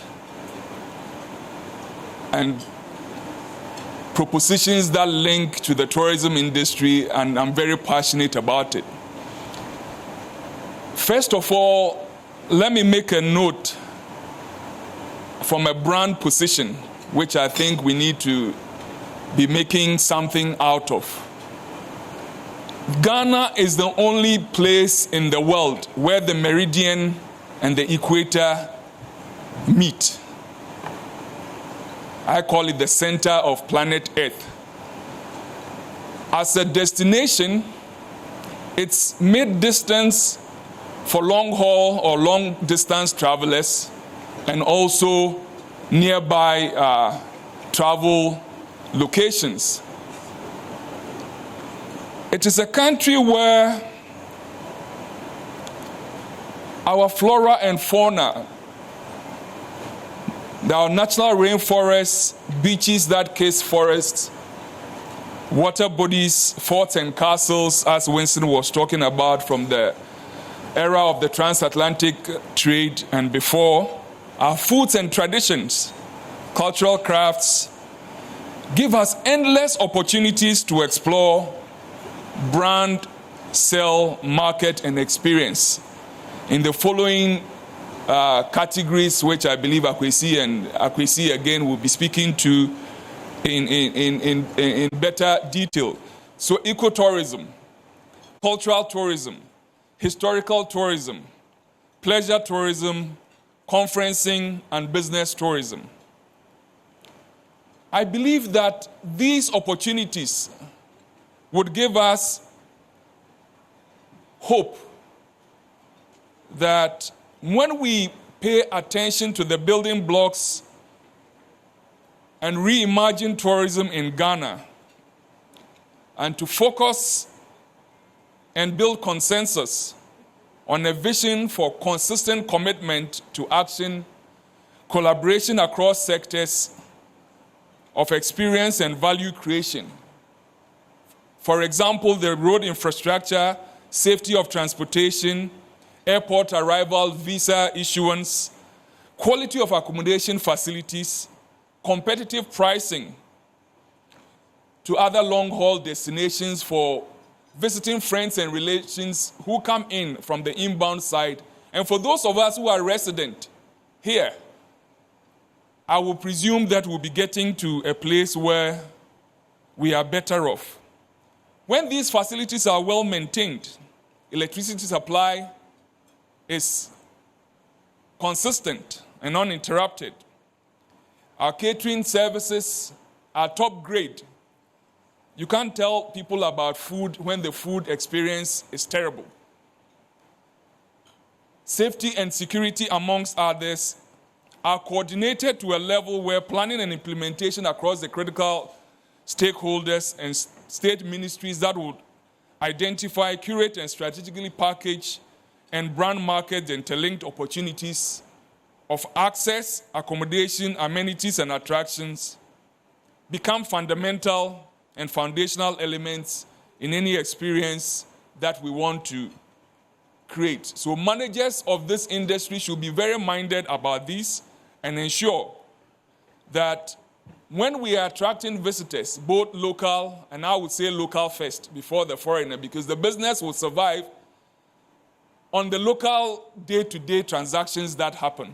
The foreigner will come and add on that icing that we will be sitting on as the golden egg. So we will be actually incubating that golden egg until that foreign inflow comes. So importantly, we need to be minded by the domestic tourism opportunities, the inbound tourism, and then also the outbound opportunities that this whole ecosystem offers us. But I want to just put three notes for those of you who are very tuned into the industry to come help us clarify in the course of the discussions. First of all, how much of the turnover generated in a region? For example, I come from the central region. I grew up in Cape Coast, went to a world-famous boys' school, which Kwamina is jealous about, remains in that local community and invariably in Ghana. 2, how are local institutions enabled to capture value from tourism? There's been a big brand communication around year of return and all of those propositions that we are pushing. How are we capturing that value that we speak to? And also, what local linkages and ownerships become critical to the success of tourism and its sustainability as a sector? What policies are in place to ensure the participation of local residents beyond direct payments from private enterprises to host communities? So in my mind, tourism clearly, as has been noted, offers some economic importance and could be one of those quick wins for us as a community and as a people when we are looking to grow our foreign exchange earnings and also other income streams from local communities. It would help generate employment. If you look at David's Hotel, for example, there are so many people working on even this single event that we are hosting this morning, plus the other events that they are hosting in other quarters of this hotel and others across the land, both skilled and unskilled resources. An opportunity for tourism to become a source of public-private income. Let us look at situations where it's not only taxes on taxes, but creating value from these investments that I believe some local entrepreneurs coming together as cooperatives or as groups of entrepreneurs can create. It is not the foreign money alone. There is money sitting in this country. There are opportunities in this town. In my little village, which is an ancient kingdom of Asebu, where the legend founder, Asebu Amenfi, comes from, there is a stream where Amenfi is said to have sat, leaving his imprints from his backside and his fingerprints there. I'm not sure how many of you have heard of Asebu Amenfi, first of all, and have actually gone to see that which we talk about. We need to get involved and ensure that we are creating cultural exchanges that make us a better niched people as a country. And importantly, for the authority, for the brands that make up this ecosystem tourism, you help promote brand Ghana. So the experiences that you offer to our guests, our visitors, help translate the brand Ghana to places that we cannot even begin to imagine. I believe that this center of planet Earth could and should become a hub for tourism, for our sub-region. We talk about Ghana being the gateway to West Africa. There are a lot of neighboring countries that no tourists would venture into safely. We're a safe destination. How much of that catchment? Nigeria is a huge market. Millions of people. Burkina, Niger, Cote d'Ivoire, Burkina Faso, and all those places. They want places to go to. Are we making it possible for them to come into Ghana and have an experience? The hoteliers, I hear you talk about your costs being high and the taxes and all those elements. But I also ask the question from a simple layman's point of view. I am not sure that the occupancy in the hotels are optimal around the year. When COVID came, for example, you would drive through some of these hotels and it was like pitch dark. COVID ended somewhat and the businesses were struggling to pick themselves up. But I never saw anybody say, let us do some kind of a dynamic pricing arrangement where we will reduce the pricing of the rooms, bring down the cost of the food. So instead of importing the beautiful cheddar cheeses and burgers and whatever from wherever and all the fine things that we think about, let us create Ghanaian meals. Bring people to Labadi Beach Hotel, for example, to come and eat fufu and a ponchin kakra or some fish light soup. Would it cost those hundreds of cedis? It may not necessarily do, but it will give somebody an opportunity to experience a certain Labadi Beach Hotel and say, is this what this business is all about? Is this what people have been talking about? When that person experiences, he would say to himself, I can actually go again. But when it becomes a place where it is reserved for some people who can look further into the sky and breathe fresher oxygen, then this center of planet Earth is not bringing people together. The managing director of Stanbic Bank, the managing director, GTA, the managing director, Labadi Beach Hotel, the managing director, GTA, the editor graphic business, our distinguished panelists, audience member networks. These are my simple thoughts to you. I come from a very humble background. Asebu is a world-famous destination. Go and visit. Thank you. Thank you very much, Managing Director. Of course, we'll go and visit Asebu. I didn't know that where he sat and everything, he had left marks there. And so it's good that, as part of your brief remarks, you also marketed your hometown and directed all of us to go there. And that's what we're talking about. Many of us, and he's made the point, many of us don't even know where we come from and do not know the potential, the tourism potential of where we come from. I was having a conversation on radio when we're preparing for the Eastern Camp Adventure, that's on Joy FM, and I was talking about the Battle of Feyase, where Komfo Anokye, where Intim Jakari, for instance, who then was the chief of the Dentra Kingdom, was killed. Yes, the king of the Dentra Kingdom was killed. And the fact that, the cola tree that we talk about, I don't know how many of you remember the cola tree that was actually cut not so long ago, that got, Menchia very angry. It was during that battle that in a challenge between Komfo Anokye and Intim Jakari, Komfo Anokye actually spat cola and it germinated into a tree. Yes, that's what the legend says. And so that very tree, for instance, has a lot of history about it. But unfortunately for us, many of us don't know where we come from. We don't know the potentials. And so we also do not know how we can even market where we come from. So thank you very much, Managing Director of Graphic Communications Group Limited. And let me also acknowledge the presence of the CEO of Stanbic Bank, Kwame Nasumening. I don't know if you had wanted to go to Mfantsipim and you were not privileged.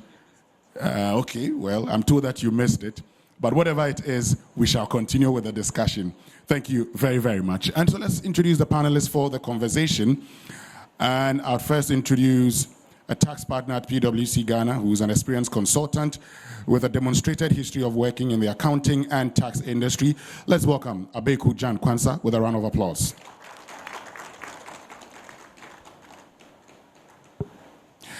Then we'd introduce our next panelist, who plays a crucial role in the overall management and strategic direction of Ghana's premier five-star hotel, Labadi Beach Hotel.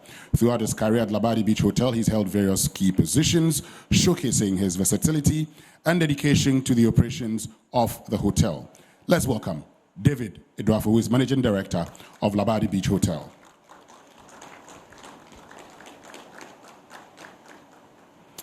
And the final panelist has over 15 years experience in project management, crisis communications, PR, media relations, banking and relationship management, and is currently the CEO of the Ghana Tourism Authority, Akwesi Agyemang. Great. So we're starting the conversation, and I'd like to start on this note. So we all say, oh, you know, tourism is the golden egg, a shared responsibility. That's the theme. But I'd love to start off with you, Abeku. Is tourism really the golden egg? And why? Please pick your microphone. And all of you would answer that question before I get into the details of the conversation. Yes, Abeku, starting off with you. All right. So thank you very much, Winston. And good morning to everyone. Winston, to address your question of whether tourism is the golden egg and why, we need to set certain benchmarks. Please do. And as I sort of prepared for today's conversation, my research led to a number of findings, whether from an Exemptions Act, which I'll talk a lot more about later, whether from research done by the GIPC, or research even done by the Ghana Tourism Authority. And the common thread that you sort of found is that tourism was considered as a priority sector in our country, which closely linked to the questions that you've asked. And it was done in this way because we feel that tourism can help us actually achieve the following. One, growth and investment in our country. 2, improvement in our foreign exchange position.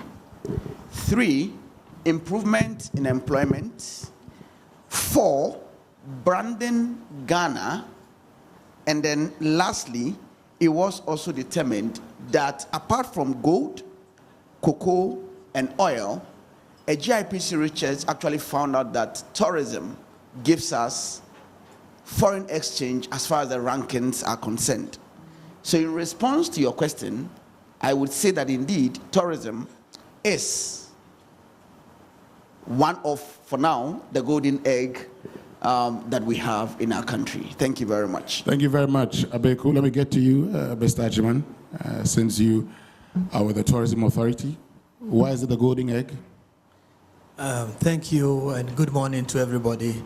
And let me thank Graphic for this initiative and Stanbic for putting this together. And I'm happy that for once, when we're talking business, tourism is part of it. Because many a times when we talk business, we only see the energy experts and the bankers and other things. So thank you for at least bringing us here to discuss. And I must say, tourism is not just, for me, a golden egg. It's a low-hanging fruit that can really help turn around our country. And over the last few years, we've seen some improvements. And so I would say it's more like a glass half empty than half full, sorry, instead of half empty. If you look at, I'll touch on, let's say, 5 P's, people, in terms of employment. Currently, an average of almost 6% of people employed are within this sector. If you look at prosperity in terms of job creation, communities' involvement. We have a law, LI 2393, which talks about tourist sites and attractions. And one of the cardinal things there is that for every site in a community, the local community has to be involved, either through the assembly, the traditional authority, and the tourism authority, and other interested parties. And that model is going around. So we currently have about 13 MOUs signed with different communities where through that partnership model that we are building, we see development going on in some of these communities. Currently we have about 8 of such ongoing work from Salaga, Slave Market to Pikuru, Tanoboase, coming all the way down to Densha Chichire, in Accra, Nationalism Park, Geese Park, Ebri Botanical Gardens. It's all because of the sort of partnership model that we are trying to build. And then you also talk about, even if you look at peace, the peace that we enjoy as a country, we sometimes neglect the fact that tourism is one of the reasons, because people go around. If you travel from, let's say, Tamale and you go to Nzima, you get to find out how the people live, and you realize that we are one people. And so all these things are some of the intangible things that sometimes we don't talk about. And so I would say if you put things together in totality, I always say tourism is a low-hanging fruit. When you talk about job creation, for example, it's one of the sectors that you don't need PhDs or degrees to be in. You talk of, let's say, take a hotel like Labadi where we are. If it was a factory, the receptionist will come at 8, by 5 o'clock, he knocks off.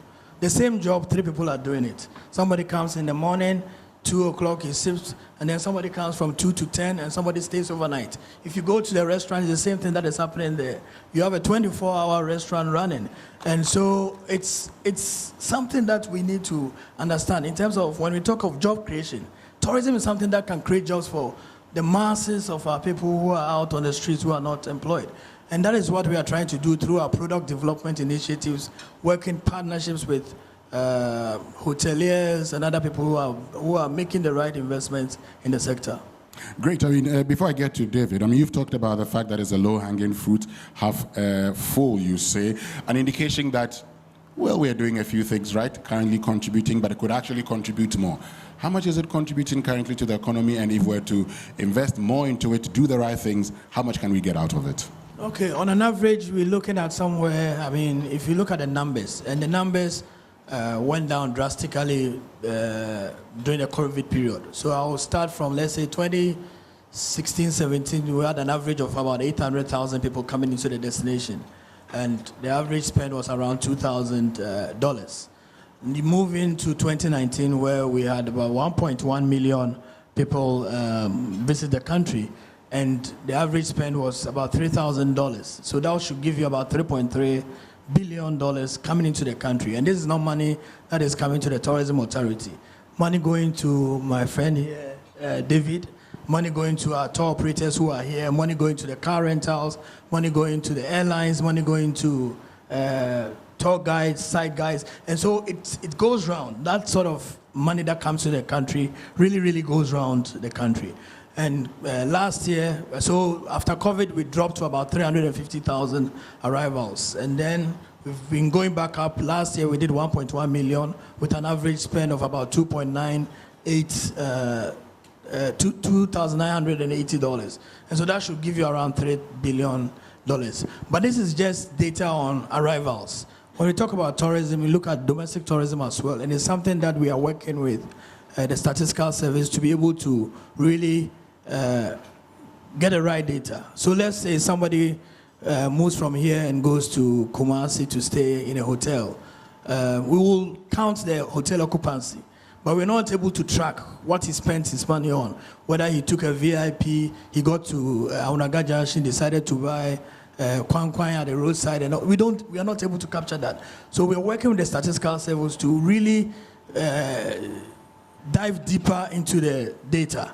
But the little that we have seen in terms of arrivals, if you take, for example, domestic tourism, the way we track is look at the number of visitors to tourist sites and attractions. Okay. And so if you look at 2016, 2017, we were around 450,000. And this is counting the number of people who have gone to, let's say, Ebri Botanical Gardens, Kakum National Park, the castles, the various places.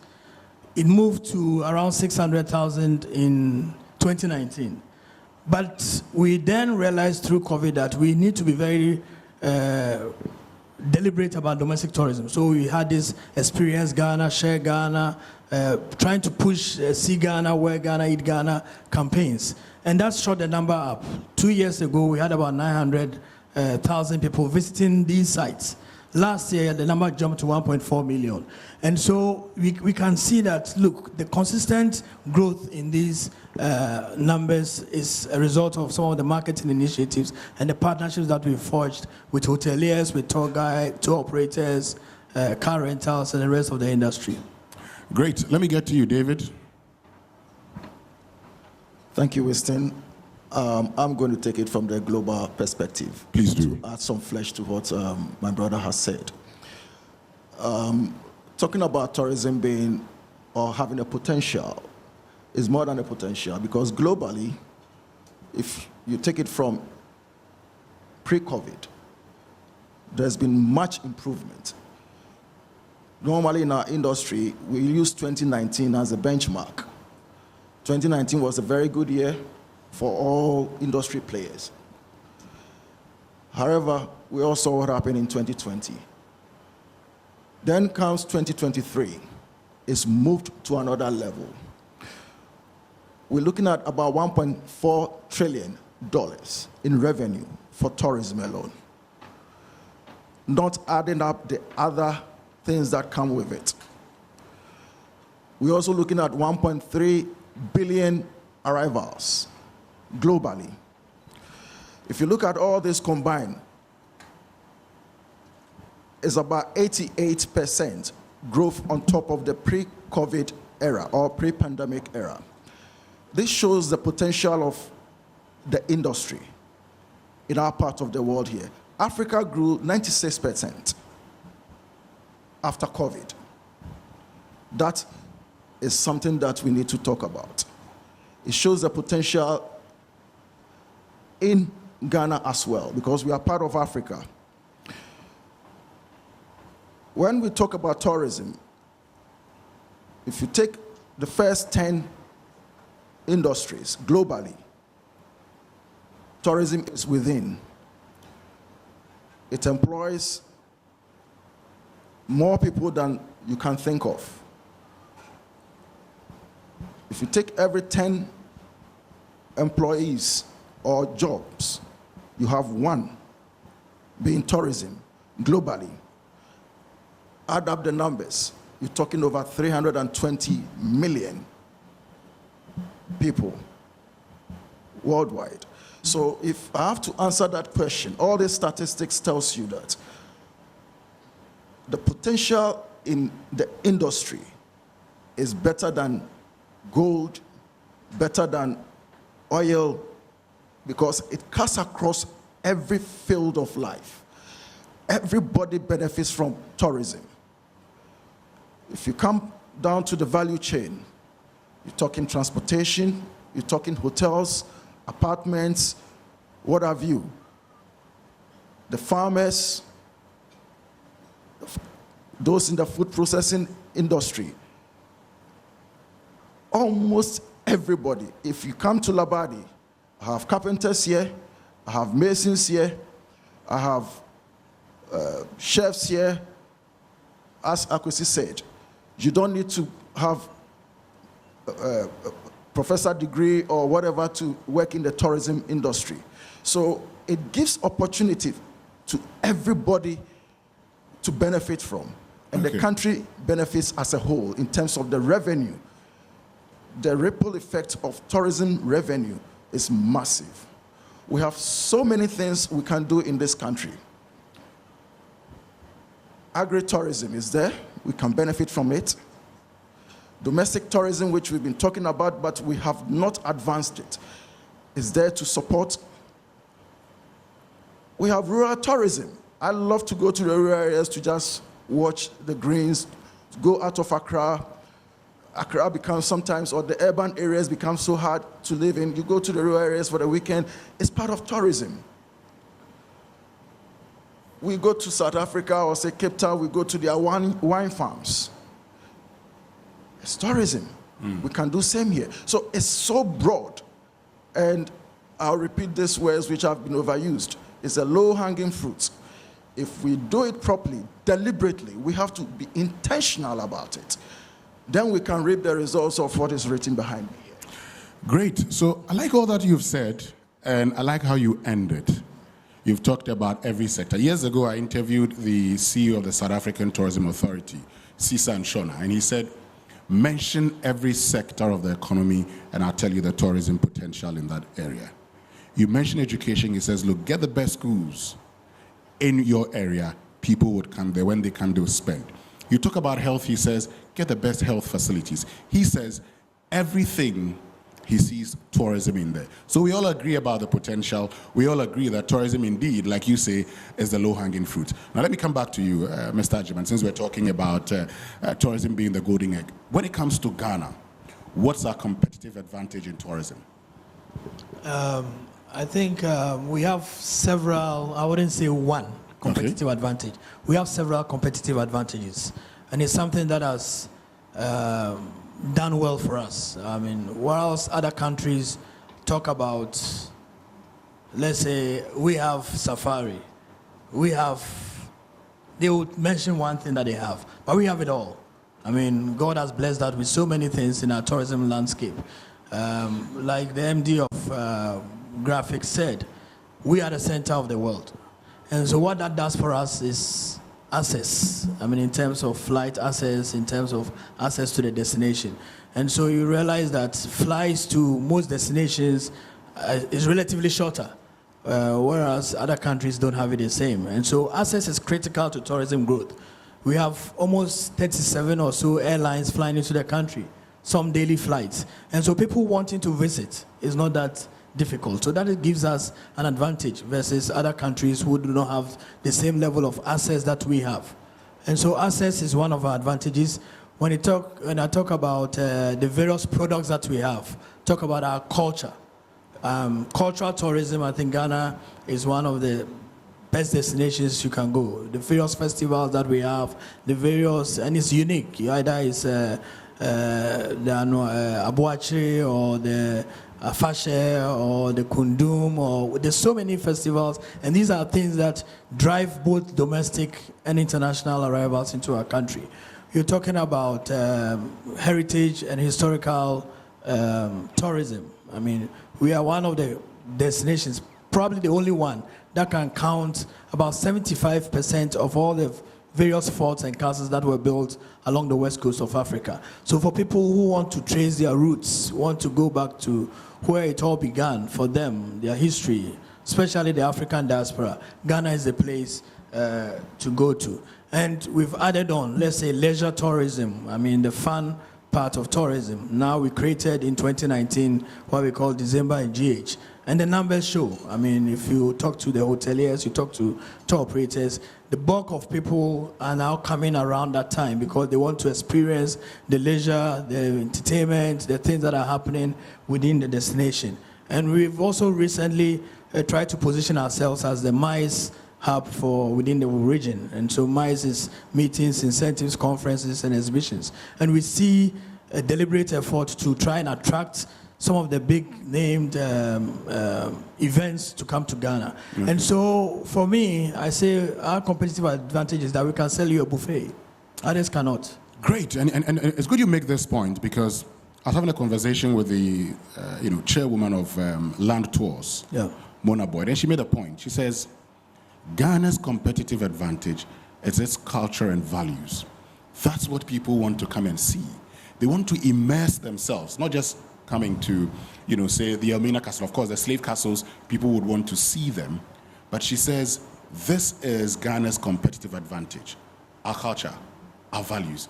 However, she complains that out there, the world doesn't see much of Ghana by way of advertising the need for people to come see these culture and values and immerse themselves in our environment.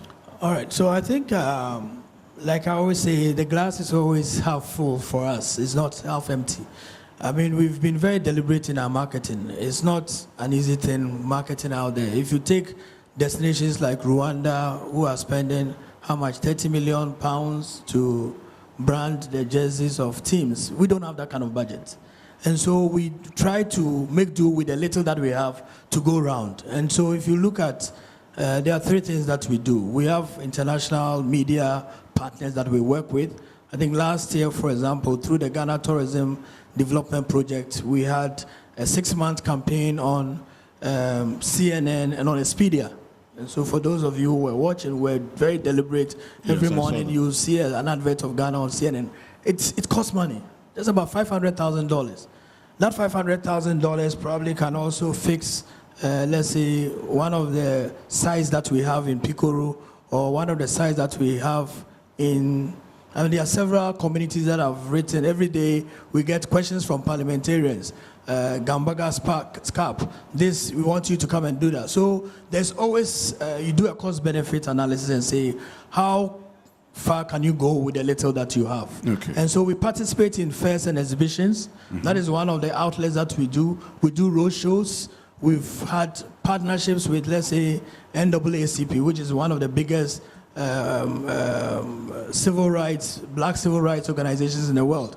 That partnerships means that sometimes we have people visiting, entering into their programs, making sure that all their programs that they are doing, whether it's the Image Awards, whether it's this, Ghana is placed there. And so marketing is not cheap. I wish that we had more, but just as we are putting money into marketing, like I heard my brother, Dr. Nyamike, talk about we don't see the benefit. When we market, the benefit is in the numbers that come. I mean, for example, if you're moving from 800,000 or 900,000 to 1.1 in a year, that is 200,000 more people.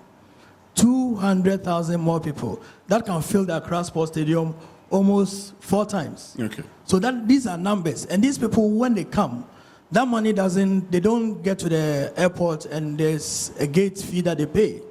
The money goes to hotels. The money goes to the tour operators. The money goes to the car rental companies. The money goes to the food vendors by the roadside. The money goes to the people who are selling at the art centers.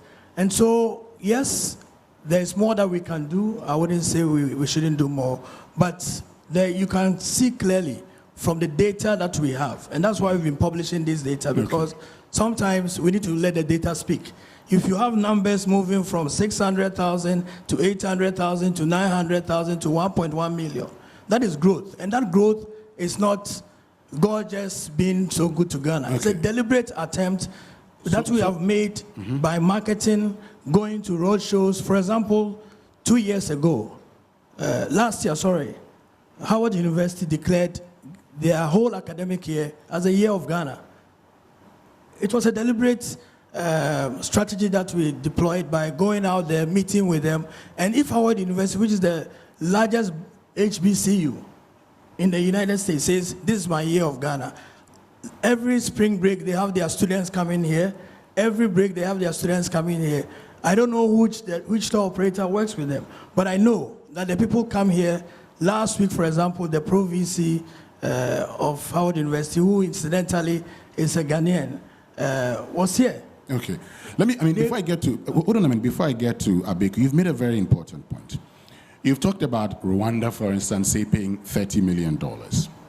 You've also talked about the fact that, in these advertisements that we placed on global media networks, we had to pay $500,000. You've raised the issue of money. My accounting sense says, look, if you're putting in place $500,000 to market, and say you have an increase in 100,000, 200,000, for instance, 200,000 times the 3,000 that you talk about, that in itself, you're looking at some $600 million. So, and these monies go to the tour operators, the car operators, the food vendors. When they make the money also, they will pay taxes to the state. Is that not why we should be investing more?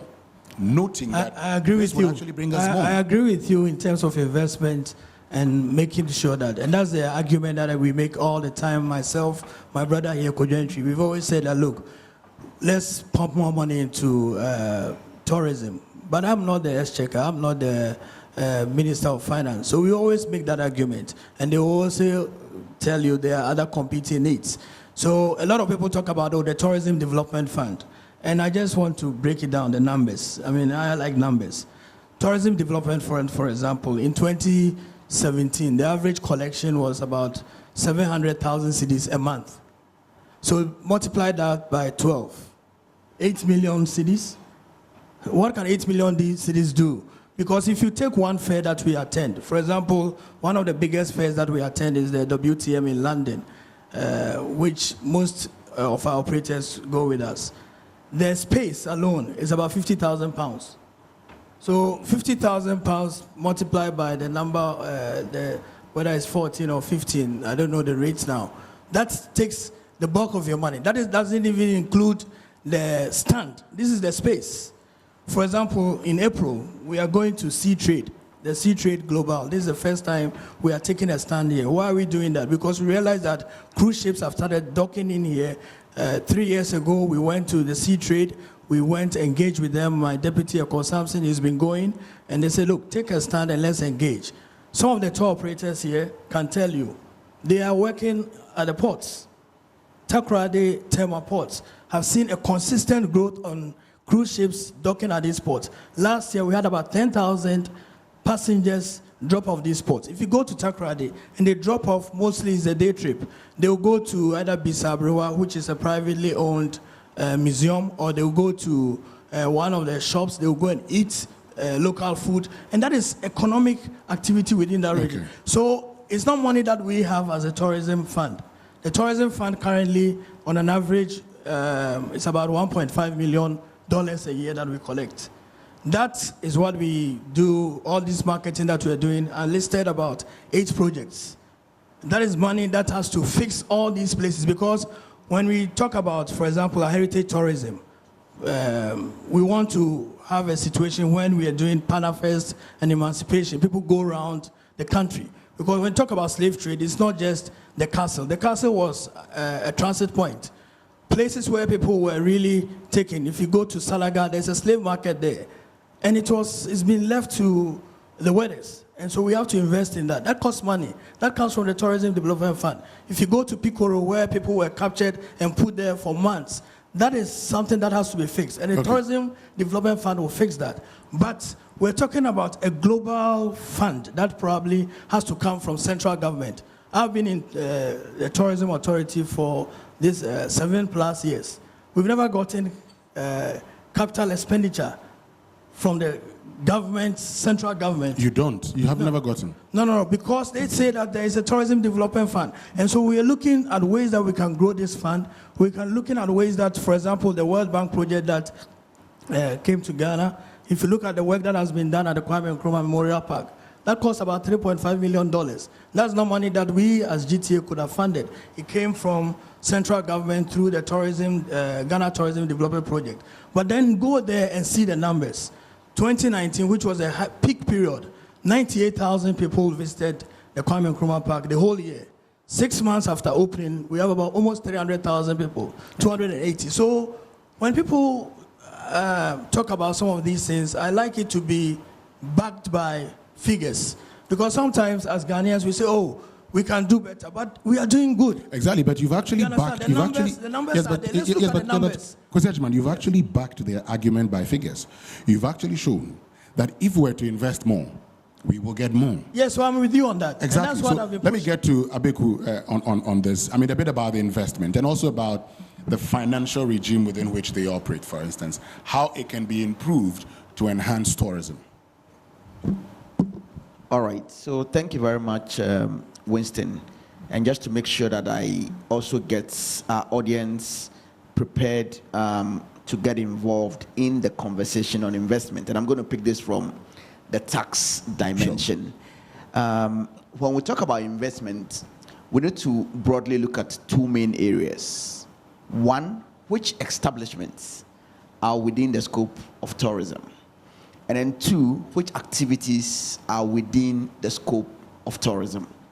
So regarding the establishments within the scope of tourism, where we are sitting is 1. So the Ghana Tourism Authority obviously would regulate the activities of Labadi Beach Hotel, because it is one of those entities that you look at.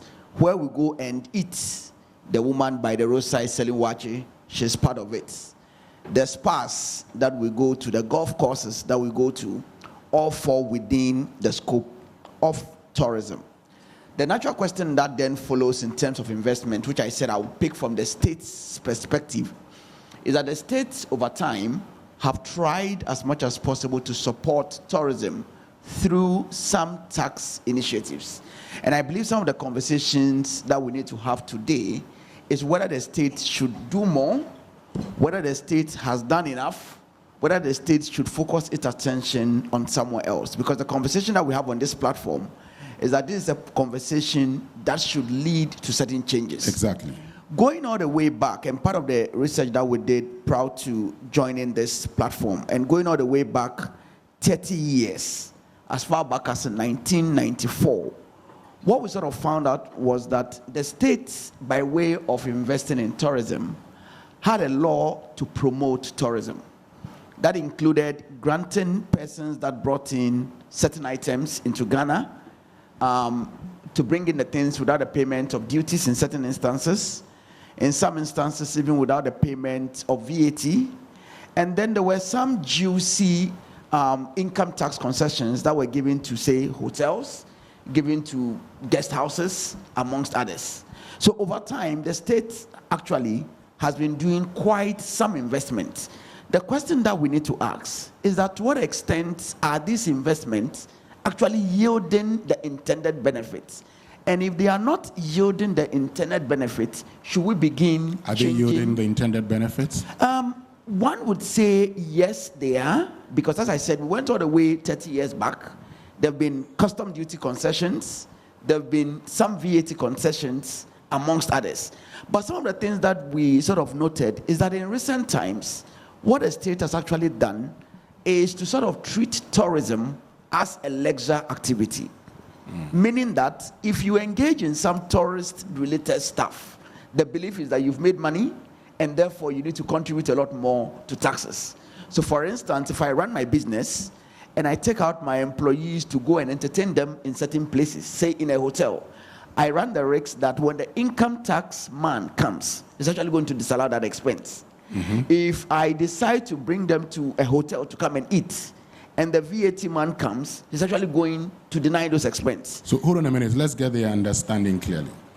You're saying that if you take your people out on a relaxation, which probably could be a way of motivating them to perform more, and you would have accounted for that as, something, as an expenditure in the promotion of your business, because the state treats that as leisure, the state would disallow that. In effect, Brilliant. That is not something that you can say you are not going to pay taxes on. You pay taxes on. Very good. Very and good. so that in itself would prevent you or would compel you not to take that route. Is that what you're saying? That's what I'm saying. Good. So Continue. that's the conversation that we need to have, that should the state continue to do some of these things if the intent really is to promote tourism.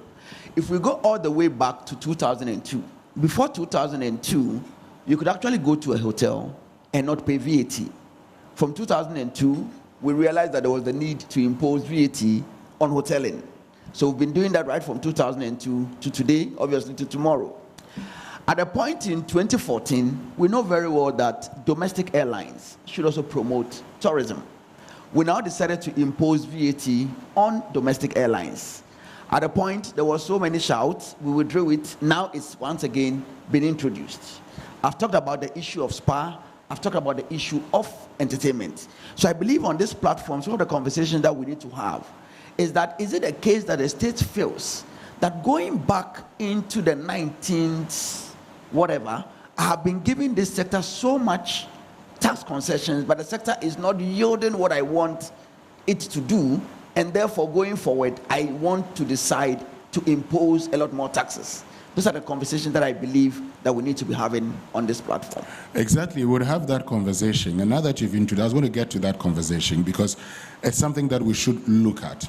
Because David and Co., and I'm coming to you, David, because you had, Asamoah Boahene, for instance, he makes the point, and all of us who travel outside the country, when we come back, we complain, we say, but when you go outside, it's cheaper. when you get into Ghana, it's so expensive to actually go to all our, 5-star, 4-star hotels. Why are you people making it so difficult for us to actually patronize your facilities? Winston, let me say this. Currently, we don't enjoy any tax concessions. It's nil. We pay as everybody else does. We even pay more because we have tourism levy on top of it. So in total, we're talking about 22%. Just for, And then come to the real deal. You're looking for quality.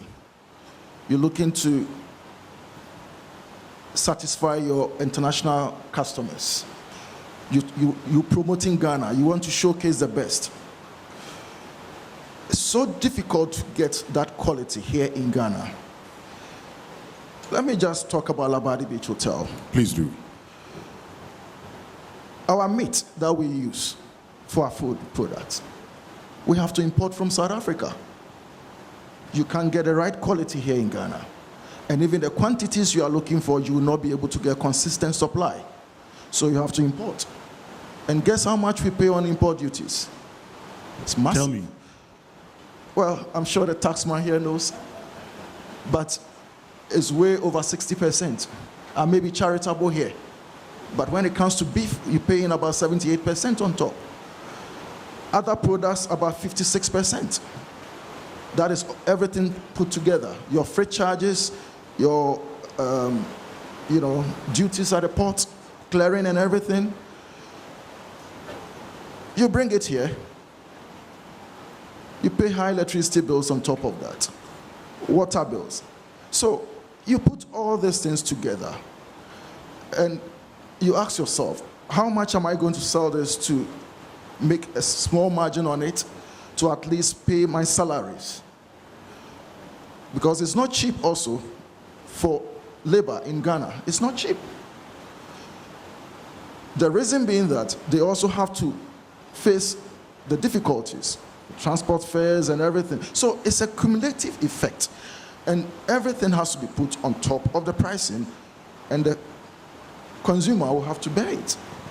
So talking about it being expensive, and it's a difficult subject to talk about. Yes, but I want to understand something. It's a difficult subject. You've talked about it, but this is it. So you have to import a lot of things, and I am asking myself, why can't you get them in Ghana? If they are not in Ghana, why don't... So I'm asking you because maybe you are in charge. Yeah. If you decide to invest in the provision of these in Ghana, compared to importing them, which is better? Western, setting it up, you need to have some parameters, or you need to have the base. You cannot on your own just start some farming somewhere. Talk about beef. If you tell me right now there is a beef manufacturing or beef whatever in Ghana here that I can buy that quality that I'm looking for, I'll go for it. Because why should I pay so much duties if I can get it here in Ghana? There's a taxman by you. If you were to talk to him, I'm sure he can tell you how you can go. Let me finish this. Those things that we can manage, we get them here locally. If you go to my rooms right now, I use local products. In terms of the lotions, the soap, I use a local person. I believe in the local content. I believe in the made in Ghana content. But you're looking for a quality to satisfy international guests, not just Ghanaians. And if you don't get it here, what do? You have to go out. And going out becomes so expensive. So talking about all this, we need to look at tourism in the broader perspective. It's so broad that if we do it well, as I said from the beginning, the ripple effect, because the farmer, if is empowered or is assisted to get the farm produce correctly and supply to the hotels or the food joints or the restaurants, can you imagine the benefit that will come with it? Okay. Let me bring in Abeku at this point. And David, I'll get back to you, because David has actually told us, and Dr. Nyamike and Ku have all spoken about the problem. So we know, you've talked about how today it's seen as leisure. And so the challenge really is that the very things that can enable their business isn't there. They have to spend so much, and so that becomes a problem. But that in itself, Abeku, creates an opportunity. Why are we not taking advantage? So, I mean, we're looking at the supply chain. Today, we're talking about all the, rearing for food and jobs. We've talked about the planting for food and jobs. How aren't we ensuring that these things meet the requirement of the hospitality industry? All right, so Winston, as regards tourism, as I said, over that period, we've sort of looked at it as a leisure activity and taxed it accordingly. However, when it comes to some of the inputs for the industry, so for instance, if we talk about agricultural produce, what we've done as a country over the period is to grant several tax holidays to people that venture into farming, into cattle rearing, amongst others. So maybe part of the conversation should be, how do we get maybe the hotels, for instance, to support those that are into those farming, not necessarily deciding to go into farming yourself, but to encourage people that when you go into farming, you get these tax benefits. If I pick the banks, for instance, when a bank decides to finance, say, an agriculture-related entity, they pay taxes at a lower rate than lending to you and I, Winston. So this is also an opportunity that we can actually look at to encourage people to go into that particular venture of agriculture to support the input of, say, the hotel industry. Having said that, it is not a case that government doesn't have anything, whatever, for hotels. So currently, whilst the top line general income tax rates for typical businesses in Ghana is 25%, plus up to 5% for a recently introduced tax we call the Growth and Sustainability Levy, for which the hotels, for example, will pay 2.5, others may pay 5. The hotels actually pay taxes at 22%. The question that then comes up is that if a hotel is part of the tourism sector and pays taxes at 22%, why don't we extend this 22% to other members in the tourism sector as a collective way to boost them? But then the other school of thought is that hotels have actually been treated as being a very distinctive part of tourism when you look at the development of our laws. So part of the conversations that I'm inviting the audience to is that should government begin looking at extending the hotel income tax rate of 22% to all other players within the tourism sector? Or is it a case that maybe the investment for tourism is relatively higher than the others, so we would have to incentivize the hotels by giving them 22, but the others will still have to pay tax at 25? These are some of the conversations that we need to have. And I like the fact that you introduced that. So David Edwafo, I was telling you have a tax man. He's telling you, a lot of these would come with, if you were to invest in agriculture, it has tax holidays. And so if you were to find the right person to do business with, knowing what you needed and what you do. But I'll get back to you because we're wrapping up. There's a lot to be said, but unfortunately, time is not our friend. Akwesi Ajiman, you are the regulator, the promoter, but they've actually told you the problems that they face. You've heard the problems, and some of which actually has to do with quality of even the meat and the food that would have to be consumed in their facilities. Now, let's wrap it up on this note. We say it's the golden egg. That's not in doubt. We've talked about the challenges. We say it's a shared responsibility. Let's start from the state, and let's start from the state institutions. What must be done? Thank you very much. But before I answer that, I think to David's points of meat imports, and it's not just meat. A lot of hotels are importing vegetables, fruits, and other things. And that's, government's broad agenda for some of these things is to promote local production. To try and make sure that we take advantage of some of the opportunities within the space. And so for businesses and investors, I mean, this is an area that we can all start looking at. I mean, a few years ago, I know I was talking to a hotelier who used to import a lot of vegetables. And I'm happy that a few months I met him and he was telling me that now they can get some of the vegetables on the market through these greenhouses and other things that have come in. And so it presents opportunity for all of us. But I think generally from where I sit, I think it's about time that we mainstream tourism in our national development planning agenda. Because, I mean, you're talking about importation of meat. I can cite roads, visas. I mean, one of my biggest battles I've been fighting, for example, is why don't we have an e-visa platform? I mean, sometimes in the middle of the night, 2 a.m., you get a call. We have a group coming in tomorrow morning. Our passports are at the embassy somewhere, and you have to make a call to somebody somewhere. I mean, getting a visa to come to Ghana is not easy. And the technology is there, e-visa, but it all shows that we are not the ones handling visas. And so you have to deal with the Ministry of Interior, Ministry of Foreign Affairs, who between them are not able to determine who really is in charge of visas. Because if you go to the embassies, they are staff of the Foreign Affairs. But a visa is an interior work. And so then you are talking to Ministry of Interior, at the same time Ministry of Foreign Affairs. But we want the numbers to come in. And so I think that one of the things we have to do deliberately, and that's what we have been pushing for, is to mainstream all this tourism conversation into one broad tourism development plan, whether it's at the NDPC level, where you take roads, for example. There are places that have high potential. Boti Falls, we've been fighting, pushing, making sure that the last mile to that falls is developed. But you go to the Ministry of Roads, and they also have a data of all these roads that have to be constructed because they need to bring agric produce from, let's say, Sevi area.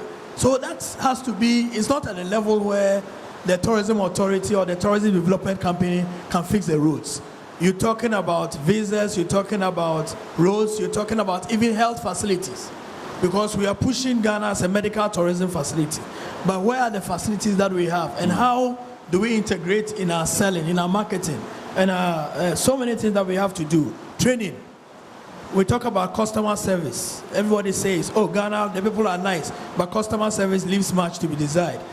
Where are the schools that train the people on the shop floor? Yes, we have the university. You can talk about Cape Coast, you can talk about GIMPA, you can talk about KNUST, but they will not train the people who lay the beds. They will not train the housekeepers. So the housekeepers, David has to employ them and find a way to integrate them into how they do it. 6 months down the line, a new hotel is opening up, they have gone. And so where are the training facilities? Education. Where are the people who are training, let's say, people to do housekeeping, to do these things? So it goes beyond some of the conversations that we are having. We've been working with the private sector through what we call the Public-Private Partnership Forum. It's a platform that the Act says it has to be established. So 2 years ago, our minister put it together. We are still in the teething period. But I believe that one of the things that we are trying to do strongly is to push the agenda to get tourism mainstreamed in our national discourse. Because many a times, and like I said from the beginning, when these conversations are happening, whether at the Bank of Ghana level, at the Ministry of Finance level, even when the budget is being read, you know, they'll talk about all the roads, the energy, whatever, and then at the tail end somewhere, and then we talk about tourism, arts, and culture.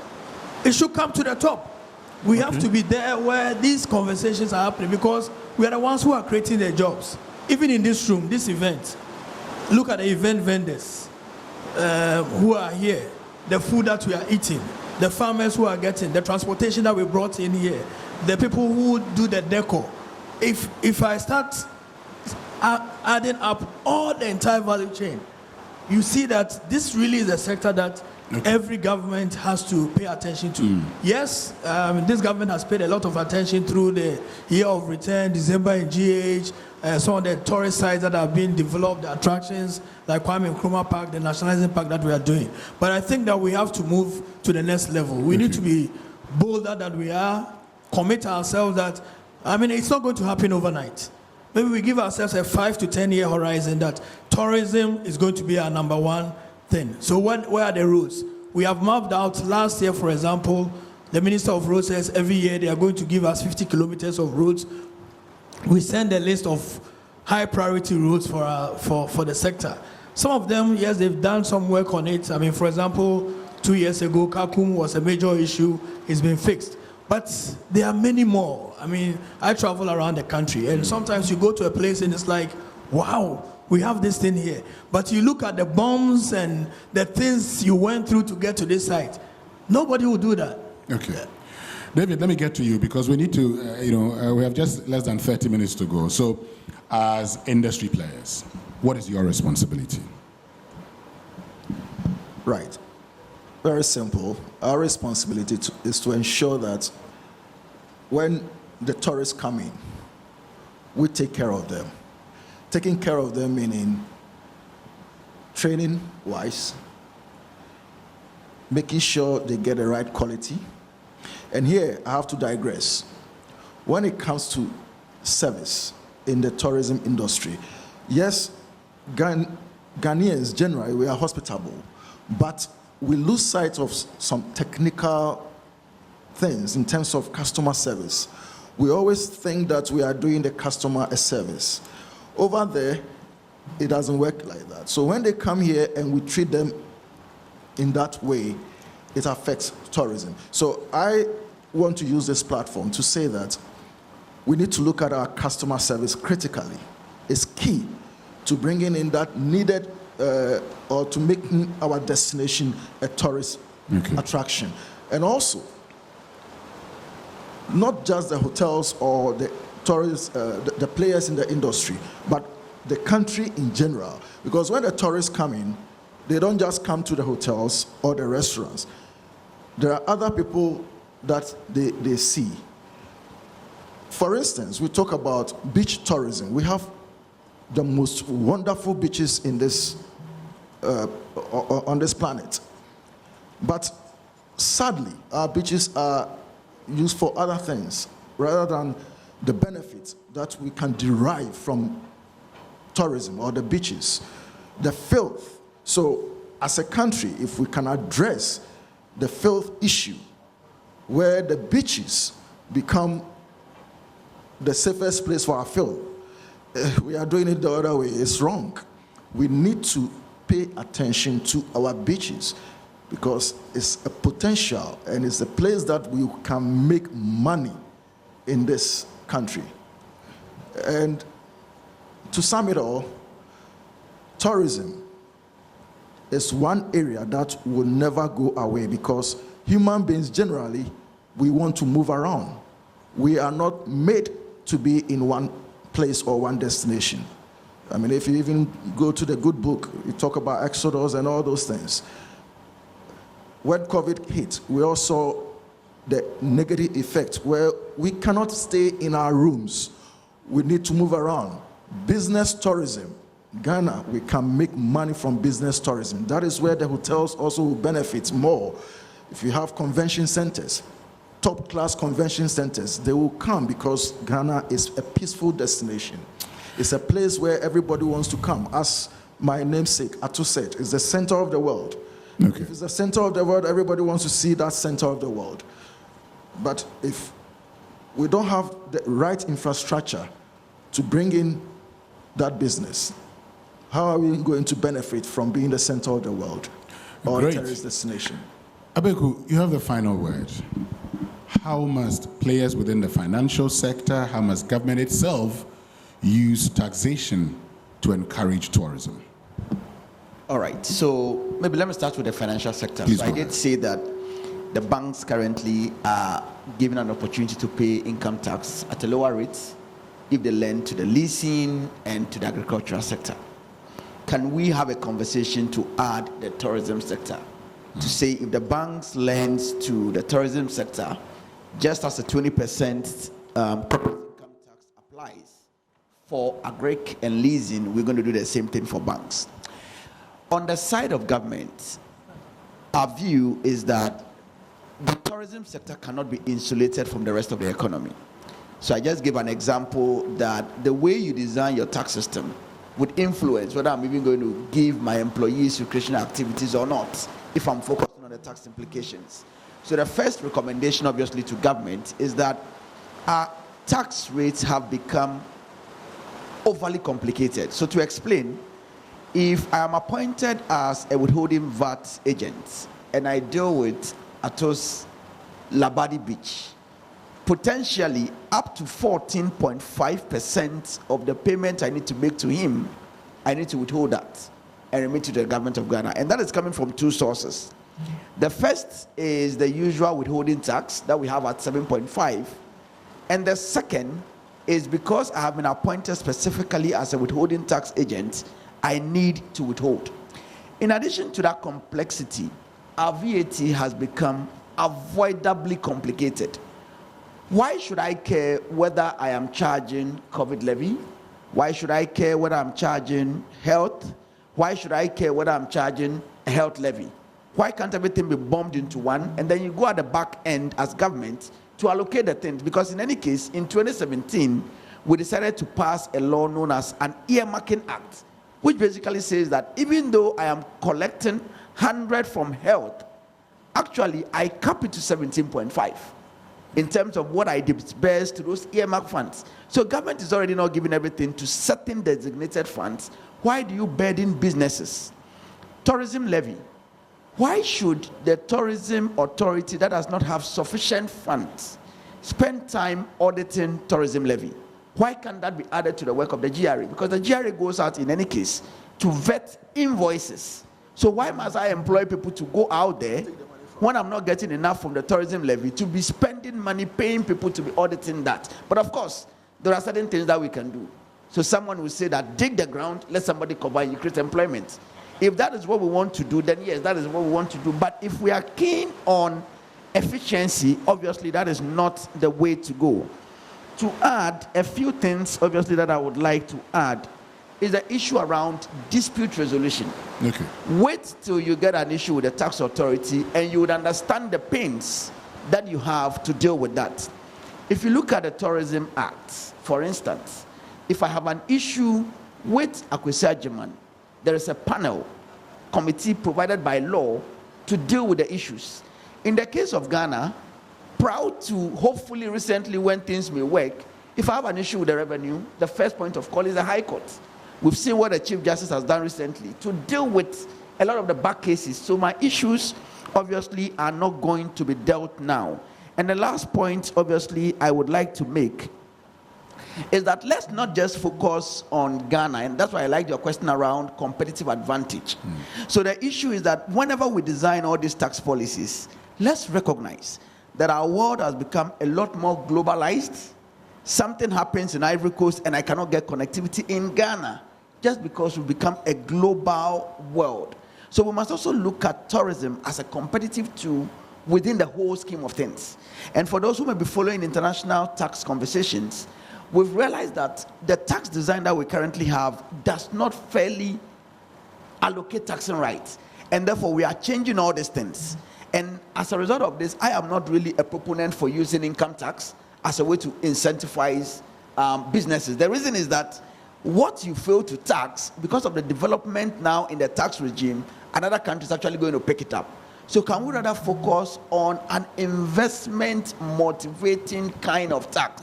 So if Ato, for example, invests, instead of giving him 5 years to recover, can we make it 2 years? Can we make it 3 years?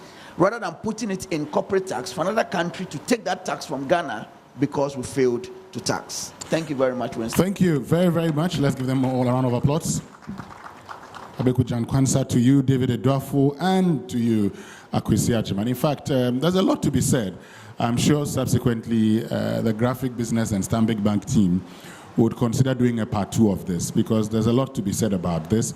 But I need to give you the chance to ask questions also. So if you want to ask a question, a microphone will be passed to you. Just show by hand and then go ahead and ask your question. We are live on the Joy News channel and also live on Joy 99.7 FM. So I see a hand there. Okay, yes. I see 2 hands there. Oh, I see a lot of hands already. Where's the microphone? That would indicate where we start. Okay, let's start from here. And so which means I will pick 4 questions for now. I hope I get more time if I don't. Just tell us your name, where the institution you're representing, and then go ahead with your question. Good morning. Good morning. My name is Dr. Kwesi Eyison, CEO of Pacific Tours, and I represent private sector players within the tourism industry in the past. We've had a lot of beautiful things being said here, but let me first of all commend Graphic Business and Stanbic Bank for putting up this wonderful performance, and of course Labadi Beach Hotel as well. Our friend David earlier on mentioned the fact that they import meat, and of course quality meat from South Africa. Honestly, I was a bit troubled to hear this. This is not the first time I'm hearing this, but I think it boils down to the issue of policy. How have we integrated agriculture within our tourism industry? Because if you look at even the UN Sustainable Development Goals, you can see that tourism can be used to address all the 17 Sustainable Development Goals. But that is something that we have not really explored. But my point really here is that the government has embarked on planting for food and jobs. How well or how effective has this been integrated or mainstream within the tourism value chain itself? Because if we have that, we shouldn't be talking about importing meat and quality meat from South Africa. And this also boils down to an effective public-private partnership engagement. Thank you. Thank you very much. I'll take that as a suggestion, on what should be done. Let's go back there and have the next question. Akanyamike Jr., President, Ghana Hotels Association. Sure. Winston, I would like to focus on the second part of the theme. That's the shared responsibility. Please go ahead. And with shared responsibility in tourism, it's about the public sector, the private sector, and of course, our patrons. And I think that the point I've been trying to draw Akwesi Ajiman's attention to is the fact that the public sector's partnership with the private sector has not been a balanced one. I think over the years, the public sector has been established strongly, but they have not been able to pull the private sector along. And where there's that imbalance, then we have challenges, because an effective partnership will require an equitable strength from both parties. Public sector is very strong, we are weak. And let me give you a typical example. We've been talking about funding for the private sector. Yes, hotels come with huge investments, but when it comes to the tourism trade associations, which is an important instrument in developing the private sector, that is where we have the challenge. Because the hotels may have the money, but how much do they invest in the trade associations to undertake all the functions that we do to support the tourism authority? And that's where initially we were pushing for the TDF to be used to support the trade associations, which we've not received positive response. We tried to push it in a different direction, which was to get the authority to find a way to make membership of trade associations mandatory, so that the enterprises who are sitting on the fence, who would not contribute to a trade association, will be able to do that. That one, we are not getting that positive response. So I think that the point is that the GTA and, of course, the other agencies must find a way to empower the tourism trade associations, because we play a very important role in the ecosystem of tourism. Thank you. Thank you very much, Akanyamike. But let me just indicate that, look, a questionnaire has been shared with all of you, so please fill that questionnaire. It's very, very important. And also, while we're having a conversation about tourism, Graphic Online presents a refreshing trip to the Peninsula Resort and Golf Club, and that's at Akosombo on Saturday, the 4th of May 2024. And so I'm sure you know what to do, okay? You can contact these numbers, 0242 650449. I will be there. I hope that it doesn't become leisure, and so all the expense will be disallowed. But anyway, let's get to the next question. Please turn on the microphone. Tell us your name. Thank you very much. Great. My name is Eric. Amponsa Boatin. Sure. I think that Ghana has a huge potential. Just a few months ago, I was in Copenhagen, okay, and there's a place where they call the canal. When I got to the place, I saw, but we have a similar thing here in Ghana, which is the Odo River, okay? They have dredged the place, they have put boats on it, and you pay only 100 Danish krona, and you get 1 hour's ride on it. I want to ask ourselves, as a nation, we spend so much money, in my opinion, on irrelevant things. For example, why should we even think about building a cathedral when we can use that money to support the infrastructure? We are here in Ghana. Look, moving from one point of the city to another, the traffic. Meanwhile, when I was there, it took me only 20 minutes by train to move from there to Malmö in Sweden, and people go and come, 20 minutes, go and come. You see, so there's a lot. Now, from the tax point of view, the levies, my friend will agree with me that you cannot claim them as inputs, right? So what happens to that? It is an additional cost, okay? So what I want to say is that it's high time that we sat down as a nation to actually prioritize our spending, okay? Because there's a lot that we can get. It cuts across from food, everything. So we stand to gain so much revenue, especially the foreign exchange. And that is why the cedi is always depreciating. And I believe that if you're able to boost this sector very well, I believe that that will even help to make sure that the cedi becomes very stable. Thank you. Thank you very much. There's another question. Okay.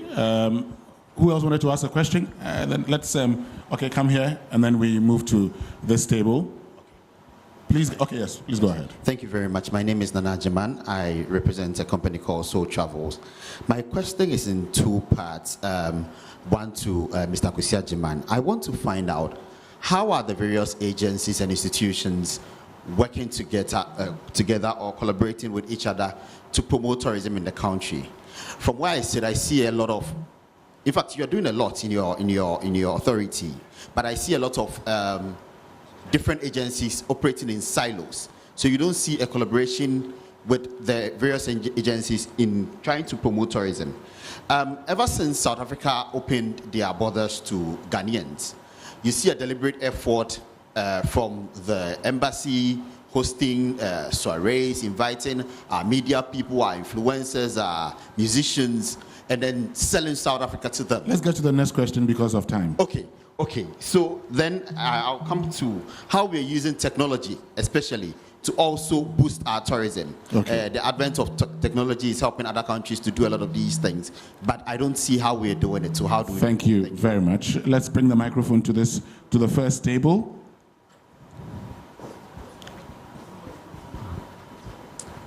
Good morning. My name is Mauli Jebu, CEO for Land Tours.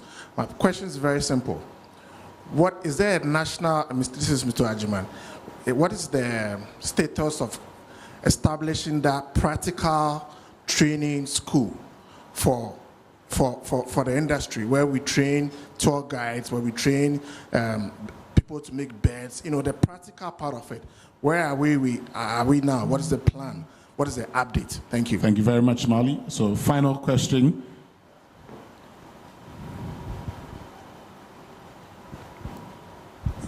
Thank you. My name is Lloyd Evans, a retired journalist. I think the speakers have done wonderful. They've given us the list of all the problems that they have.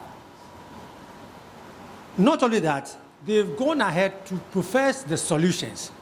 My question is, what is preventing them from implementing these suggestions that they have given out? What prevents them? What is the bottleneck? Okay.